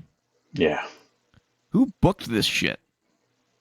Unreal. Oh, you know who? Your favorite. Yeah. Big dick. Lex Luger defeated Mr. Perfect in 11 minutes. That would have been okay. The Undertaker defeated Giant Gonzalez by disqualification in 7.5 minutes. That was atrocious. I remember Undertaker's interviews talking about that, and he was like, I'm not stepping in the ring with him anymore. He was just a travesty. Yeah, he was. And then we had one of the most confusing main events of all time. Yokozuna defeated Bret Hart for the WWF Championship, only for Hulk Hogan, who lost earlier in the night, to come out and have an impromptu 22-second match defeating Yokozuna for the WWF Championship. Wow. I think we have our first trash. I tend to agree with you. This was bad. Okay, good. This is bad. This is just really bad. I love the concept of it. Outdoor, themed. Yeah. Everybody in togas. togas aside. I mean, you did mention the Luger and Perfect match, right? Yes. Okay. Would have been pretty decent. Would have been. Yeah. There were a couple missteps in there. Yeah. Yeah, this was... Undertaker's entrance was really cool with the crow or the raven or whatever. That was really cool. But yeah, overall, like, it was all daylight. Everything was in daylight. Yeah, wouldn't. Yeah. So much about this just doesn't work. Your 2 longest matches ended with bullshit. Both of them were title matches, and then your main event was a title match, but it was short. And then you had Hulk Hogan come out and get an undeserved title shot because he's Hulk Hogan. Right. Just everything about this show just stunk. And then you had Doink the Clown versus Crush at WrestleMania. I mean, no offense to either of those guys, but that's not WrestleMania worthy. I'm sorry. It's just not. The one match that I really liked was the Steiner brothers. I love the Steiner brothers when they were a tag team. Yeah. That was probably one of the only decent matches on the card. It was, really.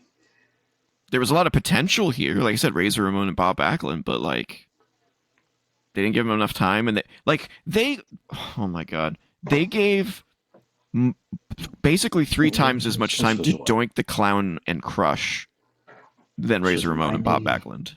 3. So think about Bob Backlund at that time. He was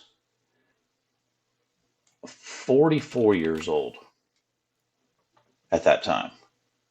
So you think 44, it's kind of old. You think of people right now, AJ Styles is almost 50. That's crazy. I mean, John Cena, he's not full time, but he's almost 50. Cody Rhodes is in his 40s, working every week. They put Bob Backlund to shame at that age. Yeah. Yeah. So, yeah, I mean, they could have had a better match, but Backlund was kind of washed at that age. Well, that's actually a good point. Didn't really think about it that way.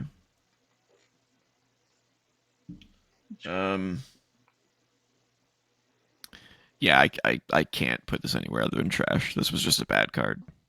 I hate to say that about WrestleMania, but this was bad. This was the official entrance to the Dark Ages for WWF, I think. All right, we're entering halfway. WrestleMania 10, March 20th, 1994, in New York, Madison Square Garden. Return. 10 years in the making. 10 years in the making. This one. Back to where it all began. Once again, we got 9 matches on the main card. We have one dark match, which we're going to ignore. And I think for one night, I think for WrestleMania, I think 9 is a sweet spot. It is a good spot. Even in today's terms, would be a good spot. Yeah, WrestleManias today typically have 8 or 9, so that makes sense to me. Although they have more time though. Yeah. So the opening match was Owen Hart defeating Bret Hart in 20 minutes. I bet you that was absolutely great. In fact, not bad. It was. Yeah.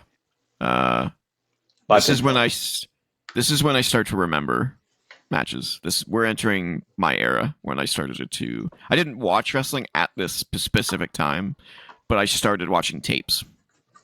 VHS tapes. I'm old. Oh my God! You shut your mouth. Have you heard of Betamax? I have heard of Betamax. We had one. Yeah. This is how I got into wrestling, though. I went to our local video store, and they had VHS tapes that I could watch old wrestling on. This was not the first WrestleMania I saw, though. We'll get to that. But I did go back and watch these. So yeah, great opening match, great decision. That's how you open up a WrestleMania, is with a banger like that. And then we had Bam Bam Bigelow and the Luna Vachon defeating Doink the Clown and Dink the Clown in a mixed tag team match, 6 minutes. Bam Bam Bigelow deserved better. I liked him. I was a big fan of him. I mean, not that this was before he was big, but he really made his name more in ECW for some reason. I don't know why. Yeah, I don't know why Vince didn't look at him and go, money. I mean, he looked at Vader and went, money. So why didn't he look at Bam Bam Bigelow the same way? Weird. Could have been political stuff. Could have been maybe he wasn't the most liked backstage. He was on Dark Side of the Ring. So then we had Randy Savage defeating Crush in a Falls Count Anywhere match. Just shy of 10 minutes. Why that a Falls Count Anywhere? I don't know why. That's a good question. I'm not sure if that was, I don't think that was warranted. Then we had Alundra Blaze defeating Leilani Kai. Leilani. To keep her. What did I say? Leilani? Leilani? Something. Leilani Kai. Only in 3 minutes 20 seconds. We are in the downfall of women's wrestling, unfortunately, where they get less and less time. There were just not many women's wrestlers. Women's wrestling, yeah. Yeah. We went through this when we went through Survivor Series. There was like a downturn when women's wrestling just disappeared. Then we had Men on a Mission, which was Mabel and Mo defeating the Quebecers by count out. The WWF Tag Team Championship. Don't scroll over it, but do you know who Johnny Polo was? Johnny Polo. Don't scroll over it. My hands are right here. This is where my hands are. This is my default position. It's right here when we're talking and I'm reading. I don't know who Johnny Polo is. Raven. Oh, really? Yeah. Johnny Polo was Raven. Wow. Yeah. Raven. Interesting. Was he just a valet at that time? Manager? He was, yeah. He was a manager. Interesting. 7 minutes 40 seconds. Oh my god! Then we had Yokozuna defeating Lex Luger by disqualification. What is? I'm getting mad. I'm getting mad. 2 WrestleManias in a row where you have 2 title matches end in either countouts or DQs. What? WrestleMania is supposed to be where these titles are like, they're concrete, you know? I know. But instead you do this shit? Stupid. Mr. Perfect was a special guest referee. Oh, and this was a nearly 15-minute match. So nearly 15 minutes of a waste of time. Brutal. Then we had Earthquake defeating Atom Bomb in 35 seconds, because that's worth seeing at WrestleMania. Then we had one of the best ladder matches of all time. Razor Ramon retaining his Intercontinental Championship against Shawn Michaels in a ladder match at nearly 19 minutes long. I mean, what can you say that hasn't been said about this match already? It's fantastic. It's absolutely crystal clear, crisp, perfect in every way. It's so good. Yep. And then they had the main event, which was Bret Hart defeating Yokozuna for the WWF Championship with Roddy Piper as the special guest referee. This one I blank on all the time. I don't remember this match at all for whatever reason. I don't know if it was just not good or...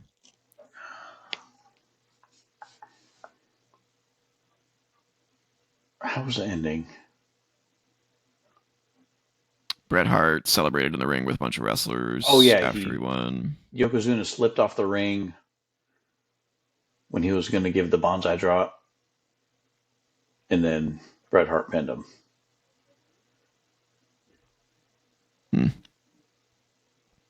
Yeah. Clearly, this was one of those situations which isn't the booking's fault. I don't think this was just a. Well, it may have been the booking problem with, because Razor Ramon and Shawn Michaels just completely sucked the wind out of the room for that match for the main event. It's almost like they should have had Razor Ramon and Shawn Michaels on somewhere else in the card. Like maybe have Earthquake defeating Atom Bomb to give people breathing room for the main event. There was no P match this time. No, there wasn't. I mean, you couldn't have it first because that was, this was the one that followed the Royal Rumble where Bret and Lex tied, right? So this is the one where each of them had to have a match first. And then there was a title match. No, where there was a coin flip. Lex got the original title match. Yeah. Where Lex got the first title match. Yeah. And then Shawn Michaels had to have a match. And then after that match, he had to have a second match with the winner of the Yokozuna Lex match. Right. Yeah. So that's why you kind of had to have. Yeah, Bret was on there twice, and Yokozuna was on there twice. Or go early in the card, and Yokozuna go earlier in the card too. Yeah, I think they could have probably fixed this very easily by just switching 8 and 9 around. Yeah, that would have solved the excitement for the main event, I think. Yeah. Okay. So great opening match. I would say best opening match. Yeah, I would probably agree with that. And then obviously one of the best ladder matches of all time. So the best singles ladder match at WrestleMania. Yes. Yeah. Oh yeah, definitely. Now where would we put WrestleMania 10?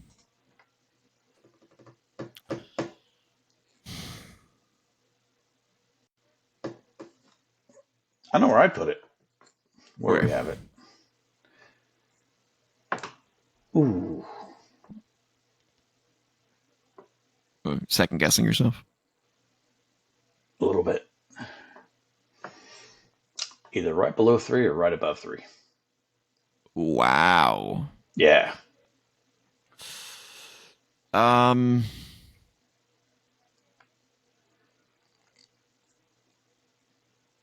Hmm. Probably I 60% below 3, 40% above 3. Yeah, I'm okay with that. Okay. There's some absolute classics on this card, so it's tough. And it only has really one. I mean, it's got a couple of mistakes. I mean, you've got a stupid count out and a stupid disqualification for titles. I hate that shit. That's absolutely. I just can't stand that shit at WrestleMania. Yeah. But you also had Razor Ramon and Shawn Michaels, Bret Hart and Yokozuna was actually pretty decent. And then Owen and Bret, absolutely fantastic. So yeah. All right, WrestleMania 11. Let's see. This was April 2nd, 1995 in Hartford, Connecticut. And is the second smallest card in WrestleMania history as far as I'm aware, at least up to this point, with only 7 matches. Let's see if they allocated their time better. Opening match was the Allied Powers, Lex Luger and the British Bulldog, defeating the Blue Brothers, Jacob Blue and Eli Blue. I have no idea who they are. Ron and Don Harris. They would be Skull and 8 Ball. They would be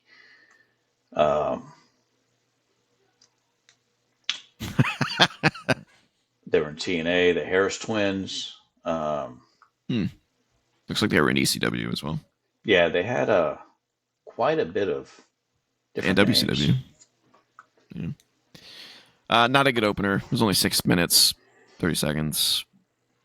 I don't know. I wouldn't pick that. I wouldn't have picked that one for the opener, but we'll see. We had the Intercontinental Championship match. Oh my god, here we go again. Razor Ramon defeated Jeff Jarrett by DQ in 13 and a half minutes. Do you see a pattern here in my anger? I have seen it. Yes, so over annoying. and over and over again. Yeah, this is not the first show where this has been a problem. I've seen it 11 times now.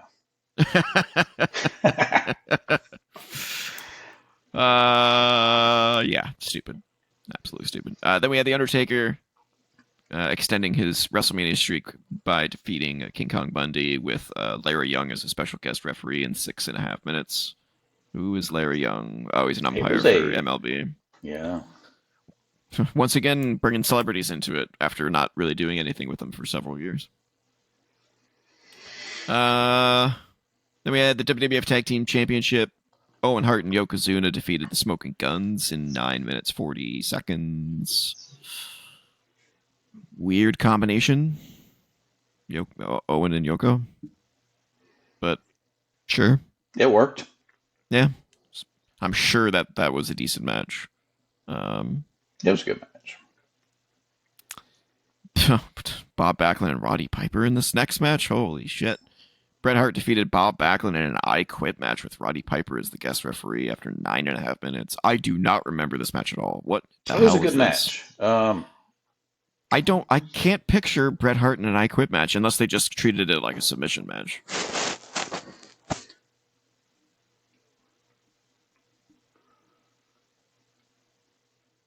Backlund, Wikipedia. Oh no.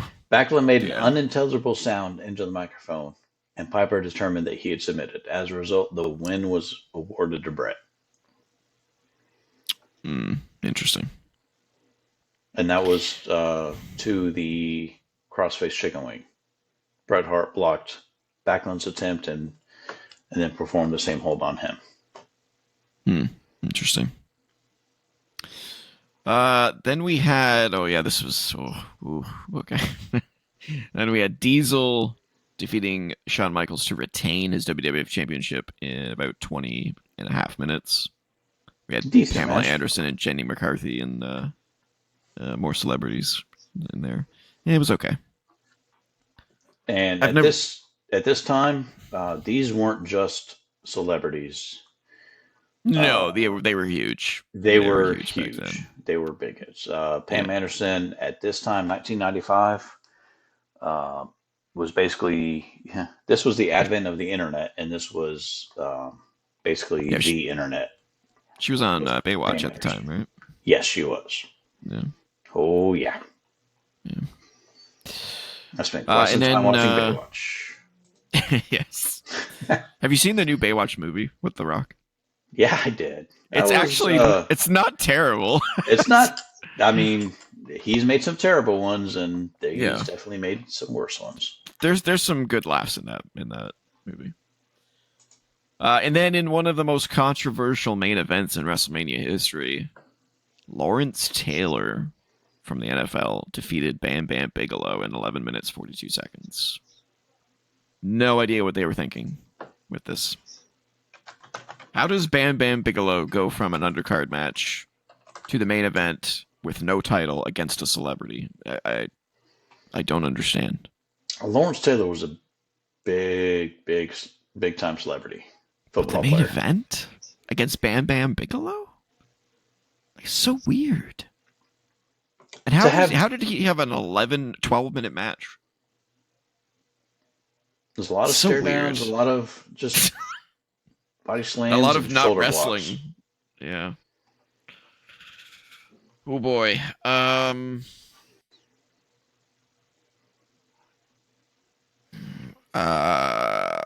don't know what to say about this one. This might be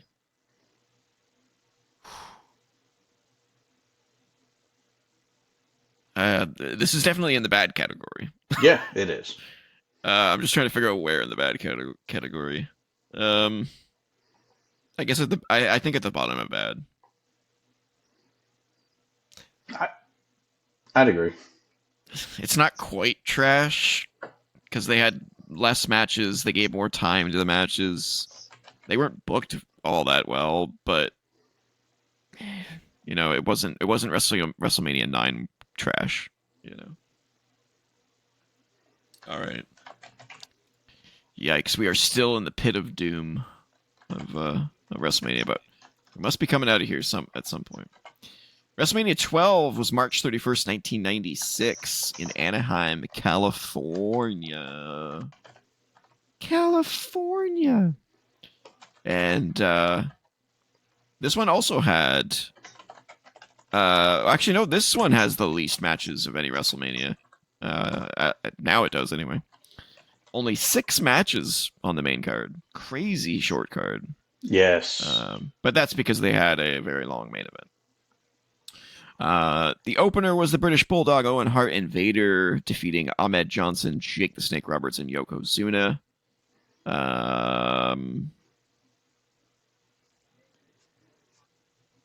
13-minute bout. There's enough big names in there that it was probably entertaining, I guess. Very odd semblance of people, though. It was. I'm assuming British Bulldog Owen Hart and Vader were the heels. Yes, they were. Okay. Well, then we had... I'm pretty sure, because I don't remember Ahmed Johnson ever being a... I remember him being a babyface, but I don't remember Yokozuna being a babyface. Especially or with Jake Mr. Roberts, Frazier. really. Yeah. I have to assume that's what it was, because like British Bulldog Owen Hart and Vader, like Vader, maybe. I don't know. That's what I mean, though. It's a really, like, shake and bake. Mixture of people.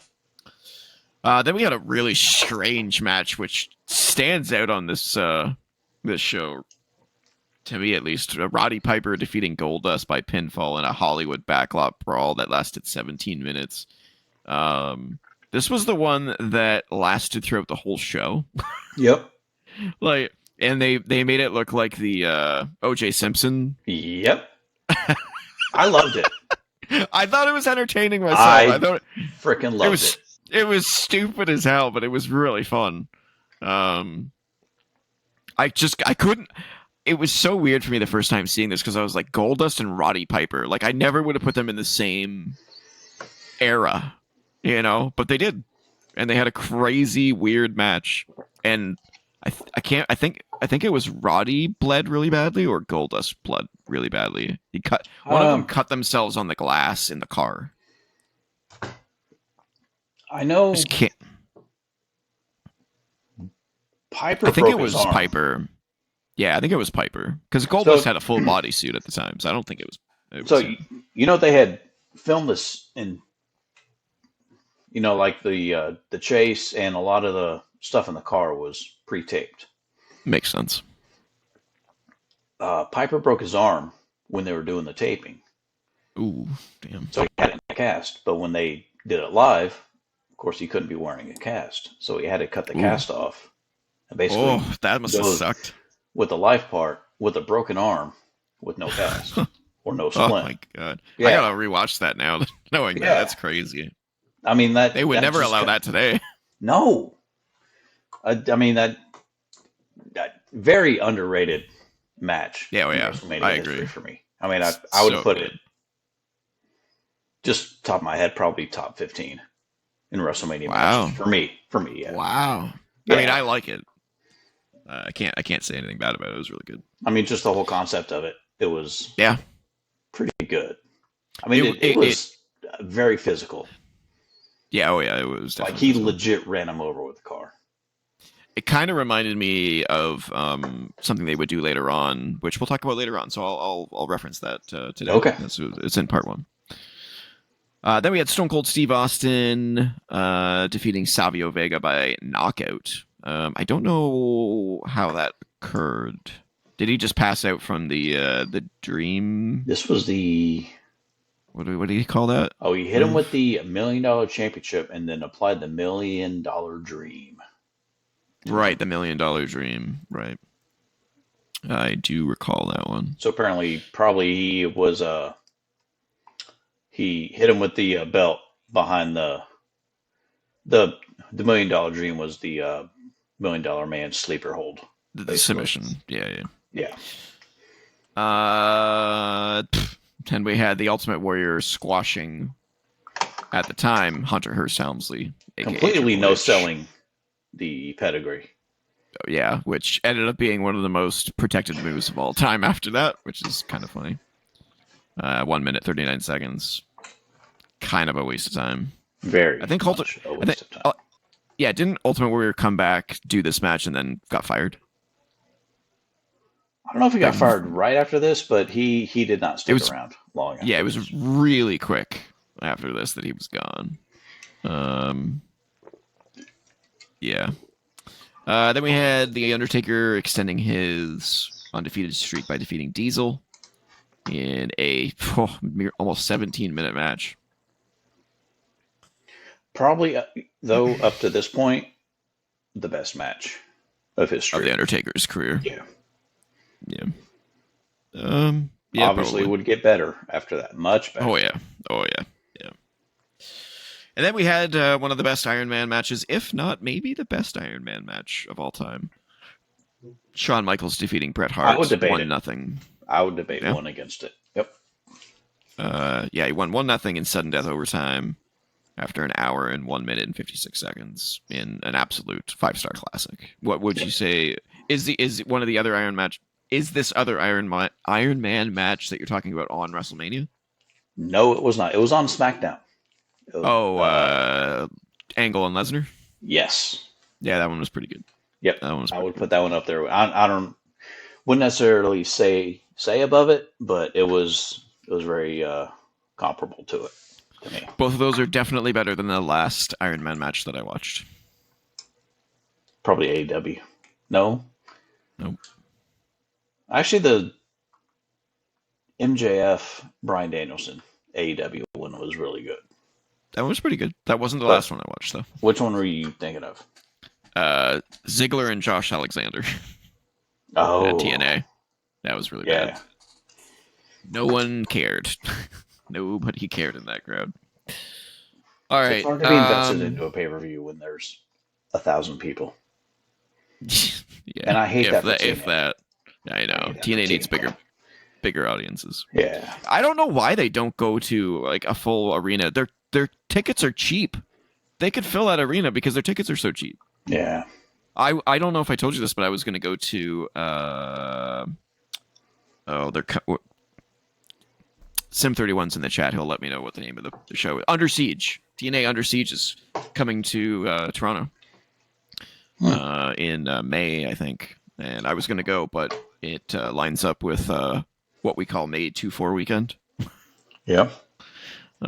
which is a long weekend, so we're not going anywhere near Toronto during that weekend. That's crazy time. All right, so let's see. How do we rank this one? Let me look at this stuff. So the Hollywood Backlot Brawl was probably the highlight of the show, with the Iron Man match as well. Undertaker's match was pretty good. Stone Cold and Savio Vega wasn't too bad. That 6-man tag team was probably meh. But this was a pretty good show. It was a good show.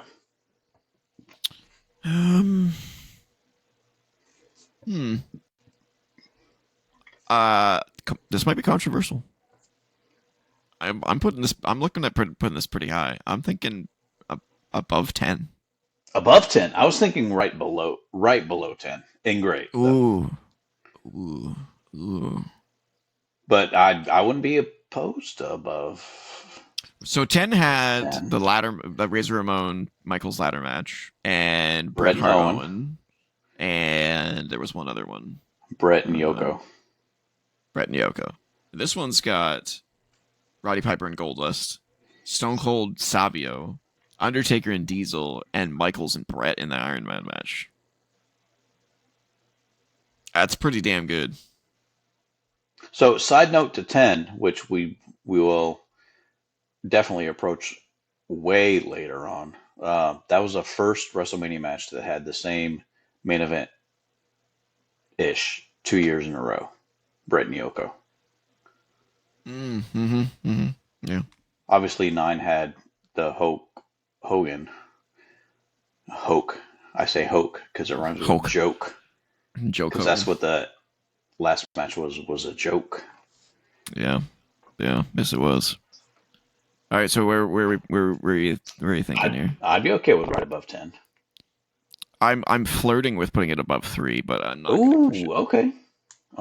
It's really good, but it's hard for me to put it above 3 just because. I mean, you have one of the best, what is considered one of the best matches of all time on 3. Yeah.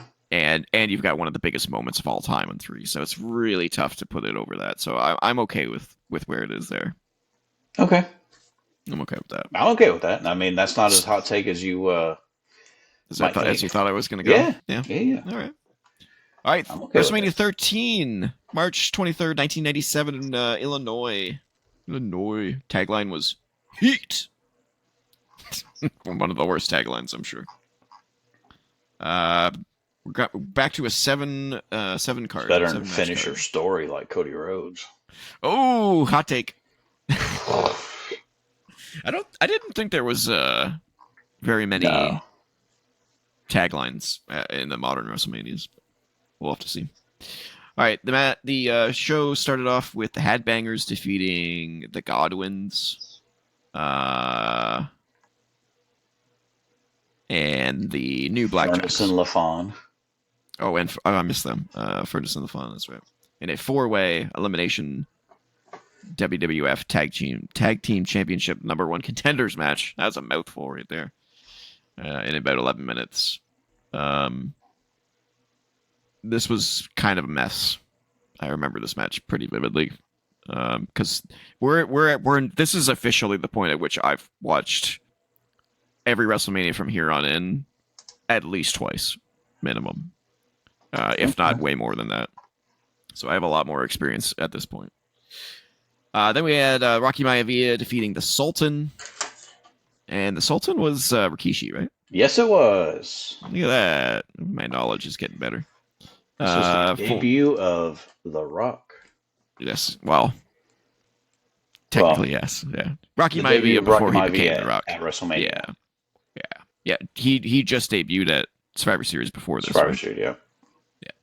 And so he retained his dad, Rocky Johnson, came out to help him out. Yeah, that was cool. So it was a big family affair.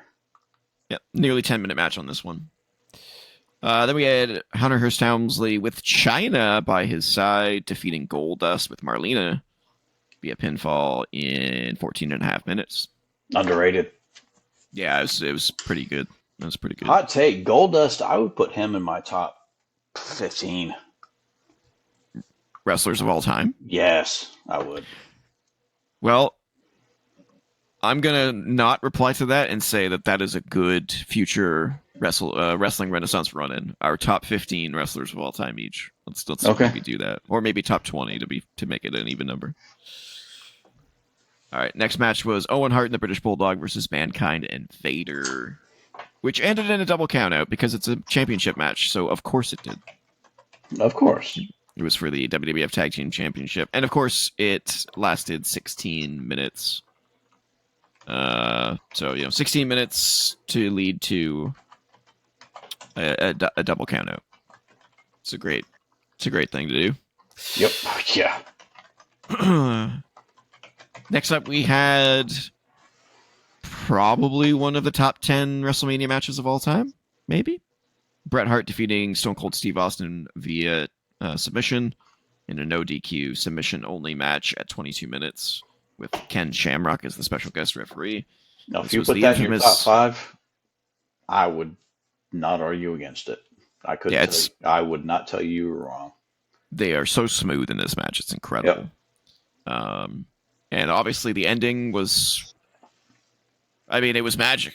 You had Bret Hart and Stone Cold swapping. It was a textbook way to do a double turn. Yeah, absolutely incredible. Stone Cold becomes a hero because he doesn't tap Bret Hart, passes out with blood streaming down his face. It's crazy. You can't write it better. Nope. Then we had a Chicago street fight immediately afterwards with Ahmed Johnson. Go to a place where you could write it better. Yeah, exactly. Right. Ahmed Johnson and the Legion of Doom defeated the Nation of Domination by pinfall in just shy of 11 minutes. This was not a good match. Very messy, just like the opening match. And then in the main event, a no DQ match. So we had 3 no DQ matches in a row for some strange reason. Undertaker defeated Psycho Sid via pinfall to win his first WWF Championship in 21 minutes. Undertaker? No, he won his first several years ago against Hulk Hogan at Survivor Series. Survivor Series? Right. Yeah.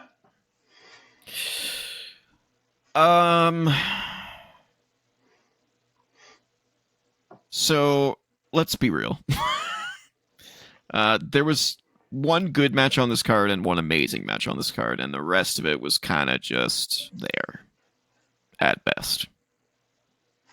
Bret Hart, Stone Cold, amazing. Hunter Hearst Helmsley and Goldust, pretty good. Undertaker, Psycho Sid, it was fine. And the rest was just kind of messy. How do you echo those sentiments? Yes. Yeah. So, I'm thinking this is like the 7, where the undercard was great, better than them, but the main event was pretty crappy. I wouldn't say the undercard was amazing. I mean, you had one amazing match and one good one. Those tag matches were very rough. Yeah. Meh. Yeah, I'm thinking top of meh. If Bret Hart and Stone Cold wasn't in here, this would be a bad pay-per-view.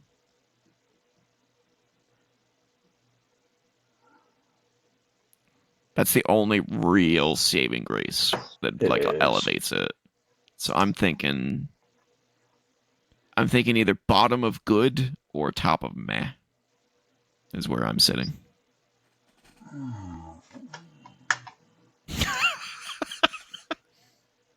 Apparently we're in disagreement.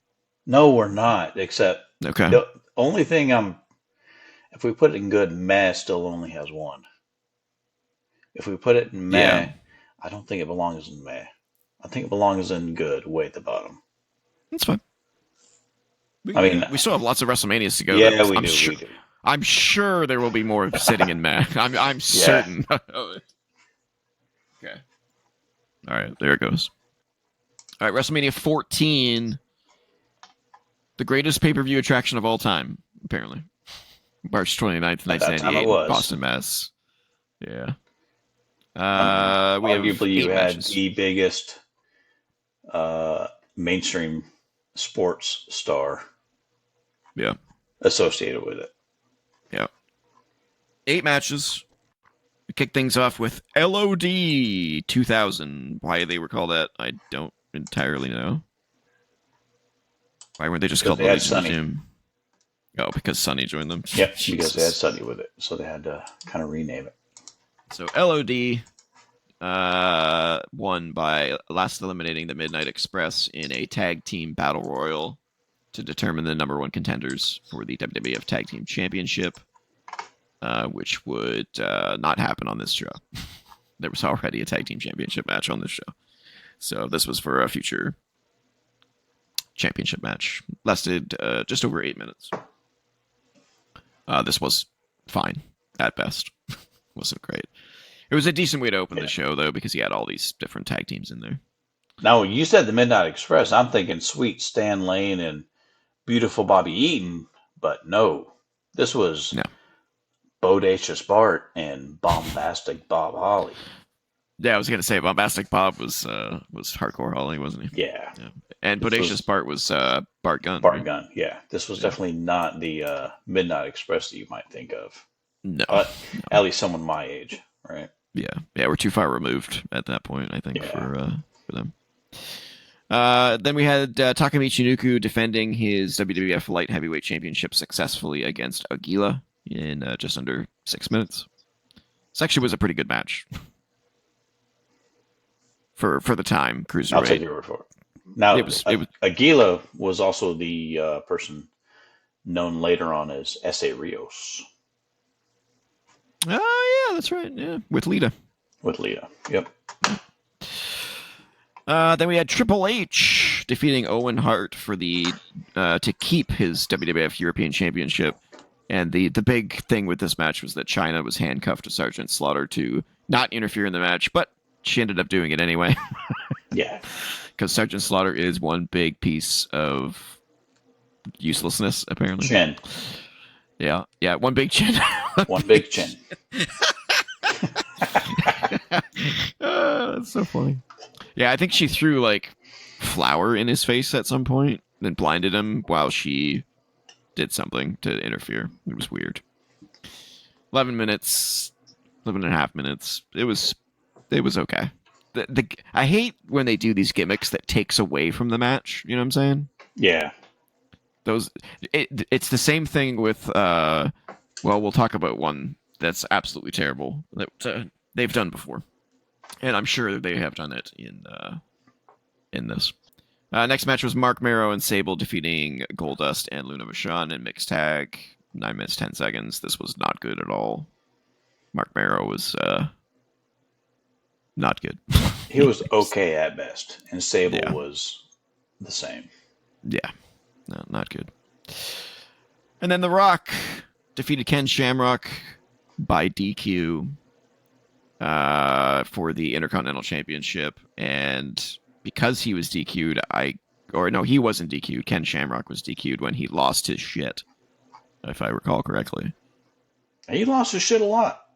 Yeah. His whole gimmick was like he was crazy. He had anger management issues and stuff like that. Yeah. So. Once again, you know me, not a huge fan of DQ finishes, so this kind of sucked. Especially when you have two awesome guys in there like The Rock and Kid Shamrock. And it was only less than 5 minutes long. Brutal.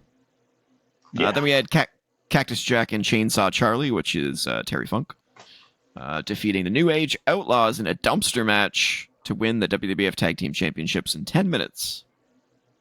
This was entertaining. Very entertaining. This was very Attitude Era. Very Attitude Era. I completely agree. Then we had The Undertaker defeating Kane in 17 minutes. I don't know if it's controversial to say that I don't really think any of Taker and Kane's matches were, like, amazing. The story was cool, but the match itself was like, It was more about the story. Yeah. So 17 minutes is far too long, in my opinion, to give to those two. At least not to them two individually, but them two together in a match.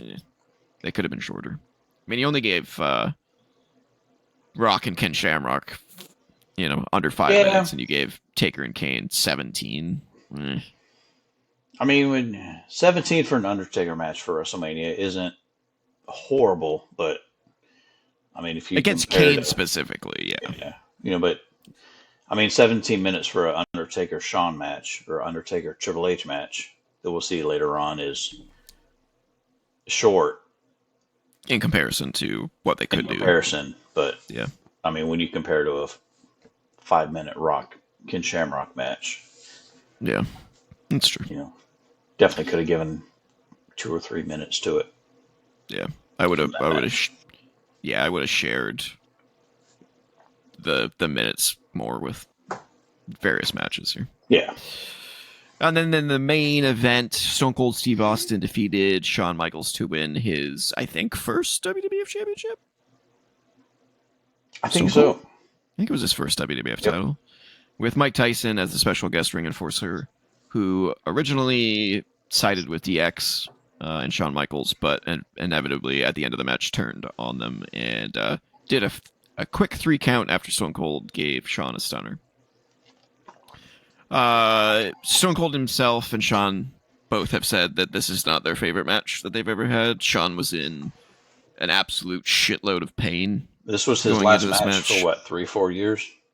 Oh yeah, at least. Yeah, because he went retired? to because of his back. It was all screwed up from his match with Undertaker in that casket match.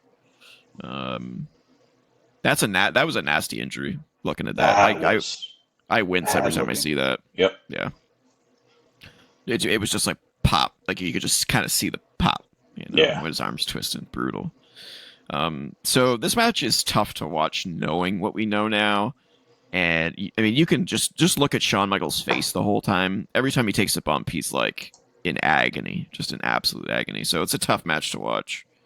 And it sucks too, because I think if Stone Cold and Shawn Michaels in their primes were given a match, they could have an absolute freaking banger. But this just happened at the worst time that it could happen to these guys. So was it an entertaining main event? Yeah. Was it the best that they could have had? No, unfortunately it wasn't. And it's no fault of either of them, I mean, because you didn't even have probably a 60% Shawn Michaels. Not even close. Yeah, no. And he did, I mean, it's funny to say, but like a 60% Shawn Michaels or 50% Shawn Michaels is better than half the roster anyway. But yeah, it's crazy. 90% of the roster in another company. Yes. Agreed. Don't talk about TNA like that. I don't know if that was the company we were talking about. Maybe not. No. All right. This one's a little rough. I hate to put it low. I know, but it's not good. There's a couple of highlights, and it's memorable, but it's memorable not because of the quality of the matches, but just because of the time that it was happening. It was during the resurgence of WWE. You had DX in there, you had Taker, you had Kane, you had Stone Cold, The Rock, Triple H, like all coming up, But it wasn't that great. It really wasn't. I would put it. I mean, we were talking about meh. I'd probably put this at the top of meh. I'd agree with that. Yeah. Yep. Here we go. We don't agree very often. I'm liking this.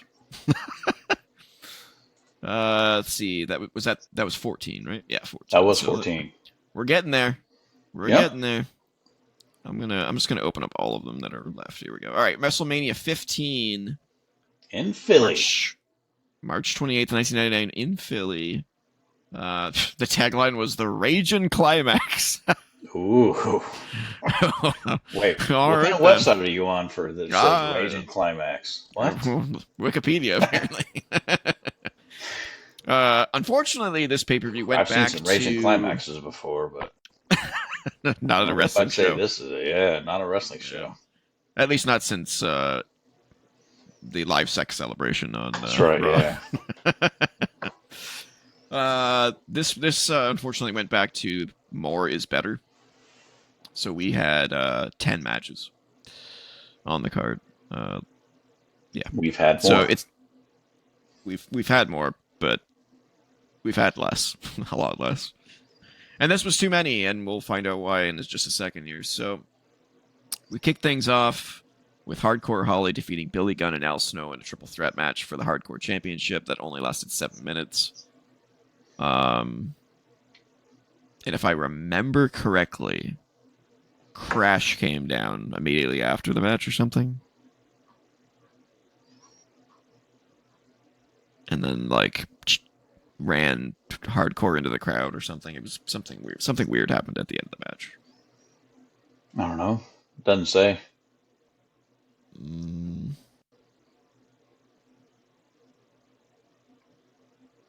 It doesn't say. Nothing? Nothing. Interesting. Yeah, I'm pretty sure something weird happened at the end. Nothing in the match itself, but like something happened after. Then we had Owen Hart and Jeff Jarrett defend their WWF Tag Team Championship against D'Lo Brown and Test in just under 4 minutes. Yikes. Yeah. And then we had the infamous Brawl for All final match with Butterbean. Butterbean versus Bart Gunn. And he knocked him out in 35 seconds. Legit knocked out. This was entertaining, but it was ultimately stupid. That whole Brawl for All was entertaining for me. Was it? It was. It was. It apparently wasn't for the wrestlers. Did you watch the Brawl for All Dark Side of the Ring episode? Yes, I did. Yeah, they shat all over it. They did kind of shit on it. I know why, because it wasn't a work, it was a shoot. Yeah, you're doing a shoot, but you're not getting paid like it's a shoot. You're getting paid like it's a work, and it's like, well, that's kind of weird. But at the same time, they also agreed to it, so you didn't have to do that. I mean, the people that wanted to do it were the ones that were mid-carders at best. They're like, I could seriously beat every one of these MFers' asses. So yeah, I'll do it. Yeah, and Bart Gunn was one of those, and he got absolutely destroyed. Yep. By Butterbean in the end. Wasn't the Brawl for All tournament built around someone specific? Dr. Death, Steve Williams. Right, and then he got into like the car accident or something. Right? Nope, he got knocked his ass out by Bart. Oh, right, that's right. Yeah. Yep. Yeah. Yeah, Bart Gunn knocked his ass out. Yeah, that didn't work out for Vince. Nope. All right, then we had Mankind defeating the Big Show by DQ. I think Big Show went and got a steel chair and just started beating the shit out of Mankind or something like that, right? He got like pissed off at him. Because I can't see Big Show doing a low blow. So it must have been a chair. I'm like 90% sure it was a chair. But like Big Show basically screwed up on purpose. Didn't really care. The winner of this match was going to be the special guest referee for the main event. Vince came down after the match, all pissed off at the Big Show for losing it because he wanted Big Show to be the ref. And started pushing and slapping Big Show around, and Big Show had enough, and I think he chokeslammed him? Or he punched him out. One of the two. He did something. Big Show turned on Vince. Yeah, did so this crazy. Was one of the probably 48 heel or face turns by Big Show. For the Big Show? Yeah. Yeah, stupid. I will say there was a memorable moment in this match besides the ending of that, with Vince getting punched out by Big Show, but Mankind had the mandible claw on the Big Show from behind, almost like a choke, and Big Show just did a back bump with Mankind on his back and landed on his full weight on Mankind, and he bounced. Like, Mankind bounced with the Big Show on. It was brutal looking. So that was a crazy moment. Then we had a Four Corners elimination match for the Intercontinental Championship, with Road Dogg successfully defending his title against Goldust, Ken Shamrock, and Val Venus in just under 10 minutes. Yeah, this wasn't a great match. It's hard to think of the Road Dogg being a singles wrestler. Yeah. This match just didn't work for whatever reason. It just didn't work. No. Then we had Kane defeating Triple H by DQ in 11 minutes. Was this when... I don't know what happened in this match. This was after Triple H defected from DX, I think. Yeah. So I don't know. This was just weird.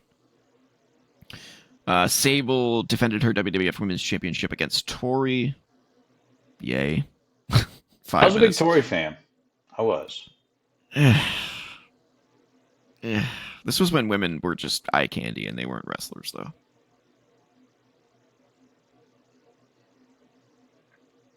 Yeah, it was...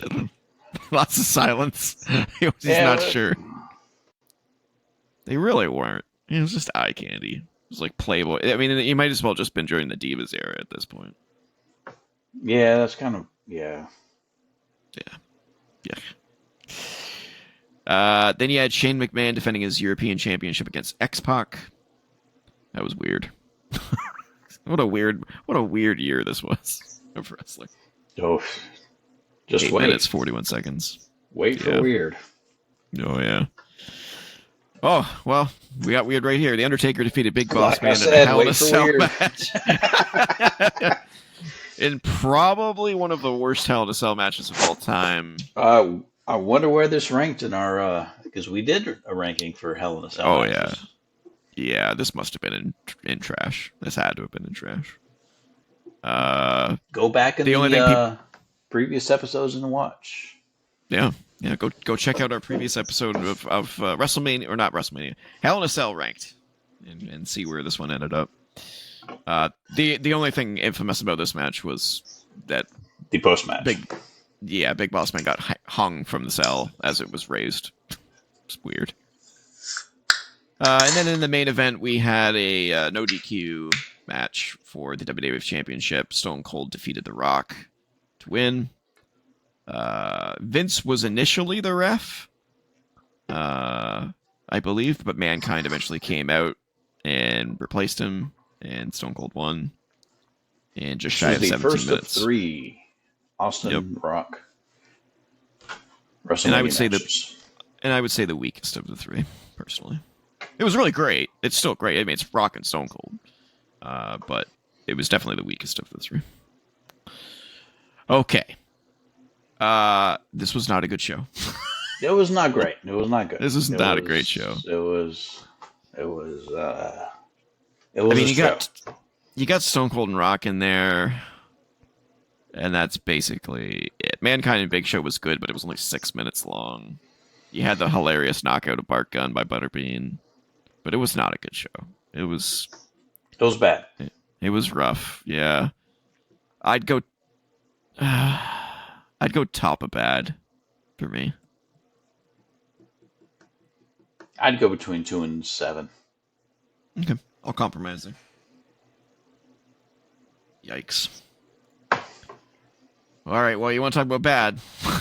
WrestleMania 2000, a.k.a. WrestleMania 16, took place April 2nd, 2000 in Anaheim, California. The tagline was a McMahon in every corner. Remember where I said you would see the McMahon family? They are back in full force. They are all here. 9 matches on this card, starting with a tag team match. Big Boss Man and Bull Buchanan defeated The Godfather and D'Lo Brown. And this was really weird. Ice-T came out and did a rap Pimpin' it, Yeezy, y'all. Pimpin' it, Yeezy, y'all. I was a huge Godfather fan. And I the love me some whole Godfather. train. He was very entertaining. He was. I couldn't believe the things he said back then, though, that he got away with. I was at a Raw taping where he came out and his hoe train was probably about 30 of the finest shoe models that Atlanta, Georgia had to offer. Shoe models. Yes. That's awesome. Oh yeah. Oh man. And I probably recognized a few from some shoe model shows. So lasted 9 minutes. It was fine. I think it was a decent opener simply because they had Ice-T doing and the hoe rap train and the hoe train. Yeah, it was a decent way to open the show. However, the next match was not good at all. This was a hardcore battle royal for the hardcore championship. Let me see if I can find out who was in the match. Bradshaw, Farouk, Funaki, Joey Abs, Mosh, Pete Gas, Rodney, Taka Michinoku, Taz, Thrasher, Viscera, Hardcore Holly, and Crash Holly. So basically, it was 15 minutes long, and whoever held the championship at the end of the 15 minutes was the Hardcore Championship. Even though the Hardcore Championship had a 24/7 rules, so they could just technically keep fighting. This was just a train wreck of chaos. Now, this particular match was kind of a train wreck, but I enjoyed that Hardcore 24/7 title. Oh yeah, the Hardcore title was kind of cool. It had really cool. Yeah, it had some cool moments, and they did some cool stuff with it. This match was just. It was just you didn't know where to look. It was like, how are you supposed to keep track of anything? People were like hitting each other with like the most absurd shit. It was just chaos, and then the ending they fucked up. So I don't know if you remember this, but at the end of the match, it was Taz had Crash Holly in a Taz mission. Hardcore Holly bashed Taz over the head with JR's candy jar, which they seem to have used a lot at that point in time. Smashed it over Taz's head and was supposed to get the pinfall, but Tim White, at the last second, as the timer was counting down, thought that the timer had expired already, so he didn't count the 3. So Hardcore Holly should have been the champion, but Tim White didn't count him, but then Tim White gives him the title anyway. Yeah. It was a really fucked up ending. I don't know who fucked up. I assume it was Tim White who fucked up. And just forgot the finish. Because I remember his hand comes down, and then he lifts it back up to stop the count, and he's like, no! He didn't get it! And then he has this, like, death look of this like, white stare in his face where he's like, oh shit, I fucked up, didn't I? and then the whole crowd's just super confused. JR and the King are super confused. I think it was JR and the King. Super confused. It's tough to say. It may have been JR and Cole, or JR and I think it was JR. Yeah, it's tough to say. No, it was definitely Lawler because they had the hoe train. And Jerry Lawler was all about the puppies. He was all about the puppies. All about the puppies. Speaking of puppies, in the next match we had TNA, Test and Albert with Trish Stratus, defeating Head Cheese, which was Al Snow and Steve Blackman, with Chester McCheeserton at ringside. Sure. 7-minute bout. It was really bad. However, the next match is one of the all-time classics. Edge and Christian defeated the Dudley Boys and the Hardy Boys in a triangle ladder match, which really was the first TLC match, if we really want to be honest, for the WWF Tag Team Championship in 23 minutes in just an absolute show stealer. Absolute show stealer. What needs to be said about it? It's amazing. Go watch it. Wait till next year. Yeah, for sure. Terry Reynolds then defeated the Cat in a cat fight with Val Venus as special guest referee in 2.5 minutes, and it What was were you super. saying last year about Women not being divas treated and well. yeah? Yeah, I don't think the women's title was on this card. No, Was it there a wasn't. women's title match even at this time? It's a good question. I don't think there was. If there was, it was on like Sunday Night Heat or something. Yeah. Then we had China and Too Cool defeating the Radicals in a 6-person intergender tag team match. 9 minutes 40 seconds. Match was fine. Ugh. Then we had He Who Shall Not Be Mentioned versus Chris Jericho and Kurt Angle in a triple threat match for both the Intercontinental and European Championships. Whoever got the first fall was the Intercontinental title, and whoever got the second fall was the European champion. He Who Shall Not Be Named defeated Chris Jericho by pinfall and won the Intercontinental Championship. And then in the subsequent fall, Chris Jericho pinned He Who Shall Not Be Named, who got the European Championship. So Kurt Angle lost both of his titles that he held going into the match. The match lasted about 14 minutes without being pinned, yeah. Kind of a crappy way to lose the titles. Yeah, it made sense, though, for the story at the time. And you know, did it, though? Yeah, because Kurt Angle was all about, like, legit wins and, you know, I've never lost and all this stuff. And that was his MMO, that was his MO at the time, was I've never been pinned or submitted. So that technically continued for almost another year. Actually, for another year. Well, over another year, he was undefeated, which we'll get into at the next WrestleMania. Then we had Kane and Rikishi defeating DX, X-Pac, and Road Dogg in a 4-minute P match, basically.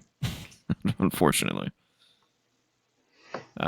Before the main event, which was a McMahon in every corner, Triple H with Stephanie McMahon defeated The Rock with Vince McMahon, Mick Foley with Linda McMahon, and Big Show with Shane McMahon in a fatal 4-way elimination match, which is not technically a fatal 4-way because a fatal 4-way means 1 pin, 1 win. So it was technically just a 4-way elimination match for the WWF title that lasted 38 minutes, which makes it, I think, the second longest main event or second longest WrestleMania match in history, behind the Iron Man match. So in this match, Vince eventually turns on The Rock. Triple H keeps his title because of that, and fans were so pissed off at the bullshit that they started throwing cups and paper and all kinds of stuff in the ring at Vince McMahon, and they had to dodge stuff. And it was ugly. Very, very ugly. The match itself was pretty good, but why you would have Triple H retain his title? Dumb.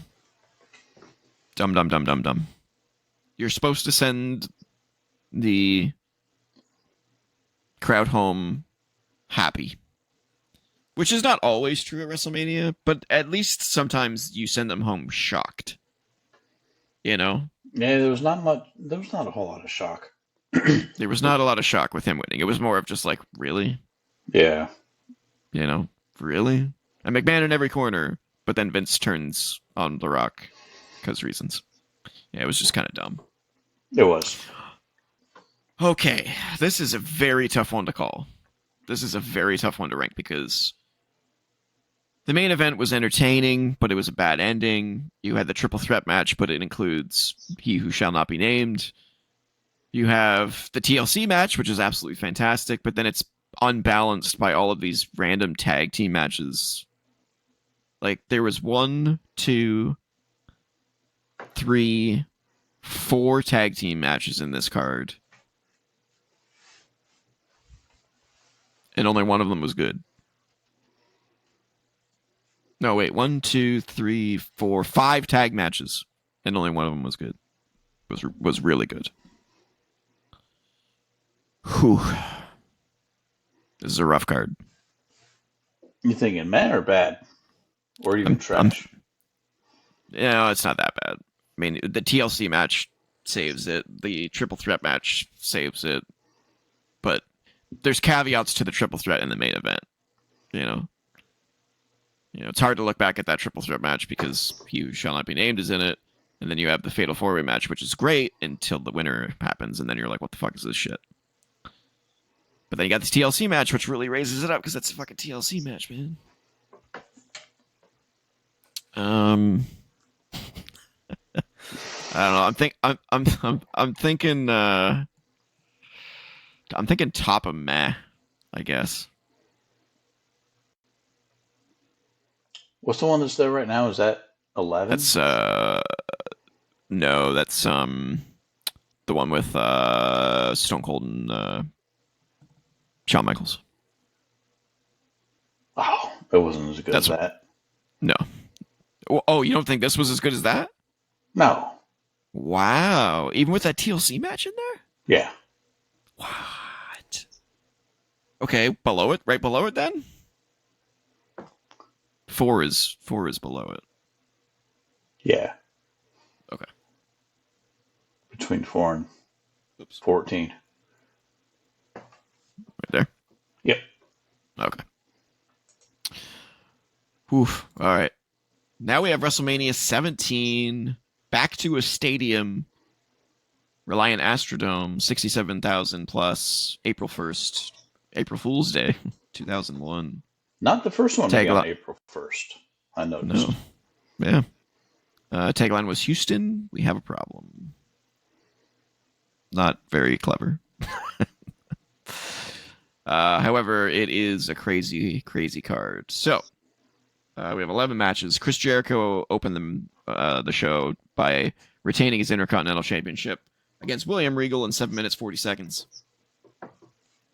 This was the infamous story where Chris Jericho peed in William Regal's tea. Yeah. Pretty good match. It was pretty good match. Very good technical match. Very technical, yeah. Then we had a 6-man tag team match. The Taz and the APA defeated the Right to Censor. God, the Right to Censor's theme was just, if you could even call it a theme. Yeah, it was just an alarm.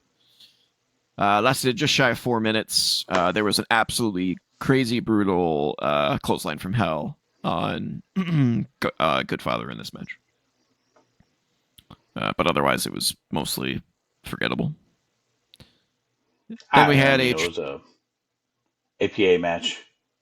Yeah. Then we had a triple threat hardcore match. Kane defeated Raven and the Big Show in 9.5 minutes in what I consider a classic hardcore match. They fought backstage through the crowd, through glass, through walls. Yeah. Through Snapple.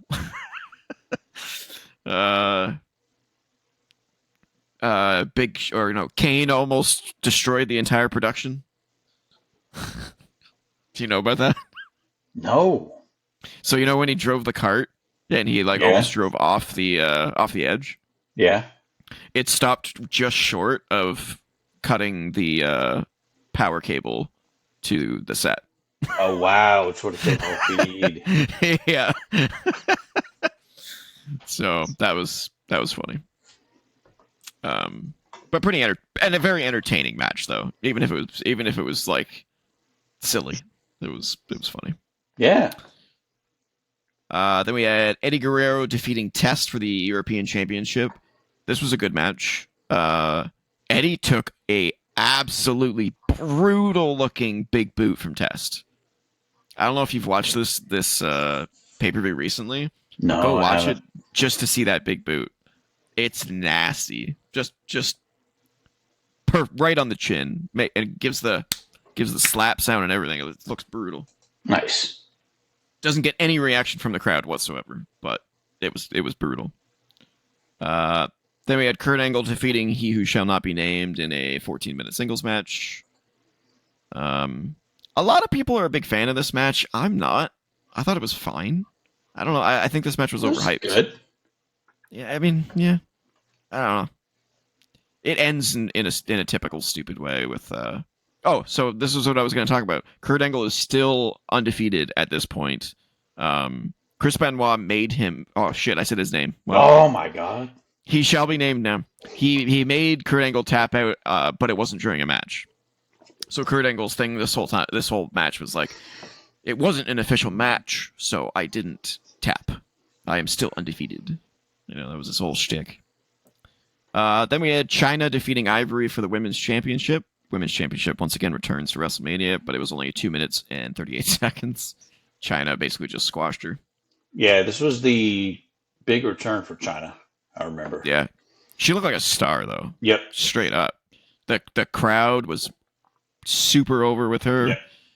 The flash bulbs going off when she was posing was amazing. Yeah, she had that big cannon, the big streamer cannon, whatever. Yeah. Yeah, for the entrance. Yeah, it was cool. Then we had one of the best street fights in my personal opinion, one of the best street fights of all time. Shane McMahon defeating Vince McMahon with Linda, Steph, and Trish Stratus all getting involved, and Mick Foley as the special guest referee in 14 minutes, 11 seconds. It was basically an episode of Maury playing out on television. Yep, this was with Linda being a comatose vegetable in the wheelchair. Yeah, and rising up from her chair, and kicking Vince in the balls, and the crowd went absolutely ballistic. And this is your Secretary of Education in the United States. Just right whooping people in the cojones. Yeah. Yeah. I remember watching it so vividly. Oh, okay, so by the way, this was my first WrestleMania. This is how I got into wrestling, was watching this on tape. Okay. Yeah, I didn't watch it live, I watched it on tape. I can't remember why I did, but I went to the store, the video store one day, was just looking for something to rent, and I saw it on the shelf, and I was like... Because my dad had always been beating me up about watching wrestling for years and years. I'm like, I'm not watching that fake crap. And then eventually I just gave in and brought that home one day, and I was like, oh my God. What have I been missing my whole life? But I remember watching this and seeing sort of the Shane Vince match kind of dying down a little bit. Like Vince was basically just beating the shit out of Shane with the trash can. Yeah. And you could see in the background in the crowd, people were like going off to like take a pee. And then Linda rises up from her chair and the whole crowd just stops everywhere of what they're doing. And they're like, oh my God, what? No one saw it coming. It was so crazy. Cool match. I think this was also the first time Shane did the coast to coast. I think so. Yeah. Next up, we had Edge and Christian defeating the Dudley Boys and the Hardys again in the official first TLC match. Yes. Which is probably the best TLC match of all time. Yep. And probably maybe top 2 ladder matches of all time for me. Maybe top 3. There's a lot of money in the bank now, so it's really tough to say, but it's up there for me. I don't classify this as a ladder match. But it is a ladder match. No, it's a TLC match. What's the difference? How many tables and chairs were in the Shawn Michaels Razor Ramon match? None. Just ladders only. So you only consider a ladder match if there's only a ladder. I mean, you could be right, because if you look at the Money in the Bank matches now, they don't use anything other than ladders. So. Short answer, yes. Yeah, that's fair. Short answer, yes. Okay, would you agree with me that it is the best TLC match? 1,000%. Yeah, 1,000%. Absolutely. Second place, yes. I would give to TLC 4, which is very less known, but because it was a TV match, right? Yeah. It was 4 teams instead of 3. Yep. Yeah, I mean, what needs to be said about this match? It has like 16 different amazing moments that are ingrained in my memory, from the Edge spear to Jeff Hardy in midair, to Bubba and Matt going through 4 tables from a ladder in the ring to the outside, to Lita coming in and hitting people with chairs and Hurricane Ranas, the gore through the table, it's just crazy. Not only was it those 6 people, but it was Lita, it was Spike, and it was Rhino. Rhino. Yeah. Included in Yeah. it too. Just, yeah. just amazing. Yep. I mean, the storytelling, the moments, it was perfect. That's one of the most perfect matches of all time. It's crazy. Yep, it was. Then you had a really weird match. Yeah, the gimmick battle royal, which was a history lesson for me. Because I didn't know 90% of these people at the time that I watched this. I was like, who are these people? Are these all old people? The Iron Sheik won by last eliminating Hillbilly Jim, but the other participants were the Bushwhackers, Duke the Dumpster Drowsy, Doink the Clown, Nikolai Volkov, Tugboat, who was also known as Typhoon. Yep, who was also known as the Shockmaster. Oh, God, yes, he was. Yeah. Oh, God. The Goon, who was like a hockey player. Yep. Earthquake, the Gobbledygooker, Brother Love, who is Bruce Pritchard. Yep. Michael Hayes, One Man Gang. This is the first time I saw One Man Gang. So because he was in this match, I thought all of these people were like jobbers. Okay. Which is hilarious because in hindsight, there's some pretty legendary people in this match. Then we had Kamala, Harvey Whippleman, Kim Chi, Jim Cornette. Now, Repo Kim Chi Man. was the Brooklyn Brawler. Really? Yep. Oh my God, he was. Why do I not remember him in the match? That's weird. Repo Man and Sergeant Slaughter. They also had Mean Gene Okerlund and Bobby the Brain Heenan on commentary. Yep. It was really entertaining. I'm sorry, it was really good. The crowd didn't seem to give two shits, but I loved it. I absolutely love this match. It's so entertaining. I would go back and watch this WrestleMania match, this whole WrestleMania for just this match. Yeah, it's so fun. It's so fun. Yep. And it's the only time they've ever done something like this. Yep. Really, really weird. But yeah, it was fantastic. Yep. The entrances alone are entertaining. Yep. When Brother Love came out. I think when the Iron Sheik came out, Bobby Heenan said something like, by the time he gets to the ring, we'll be at WrestleMania 37 or something like that. Because he was walking so slow. Because he was so slow. Yep. And the Bushwhackers came over and licked Mean Gene Okerlund's head, and Bobby the Brain Heenan was like, I think he licked off your last hair. Yeah. Yeah. So entertaining. I absolutely love that match. Oh, so fun. Yep. And then in the semi-main event, The Undertaker defeated Triple H. You know why the Iron Sheik won? Mm. He could not get over the top rope.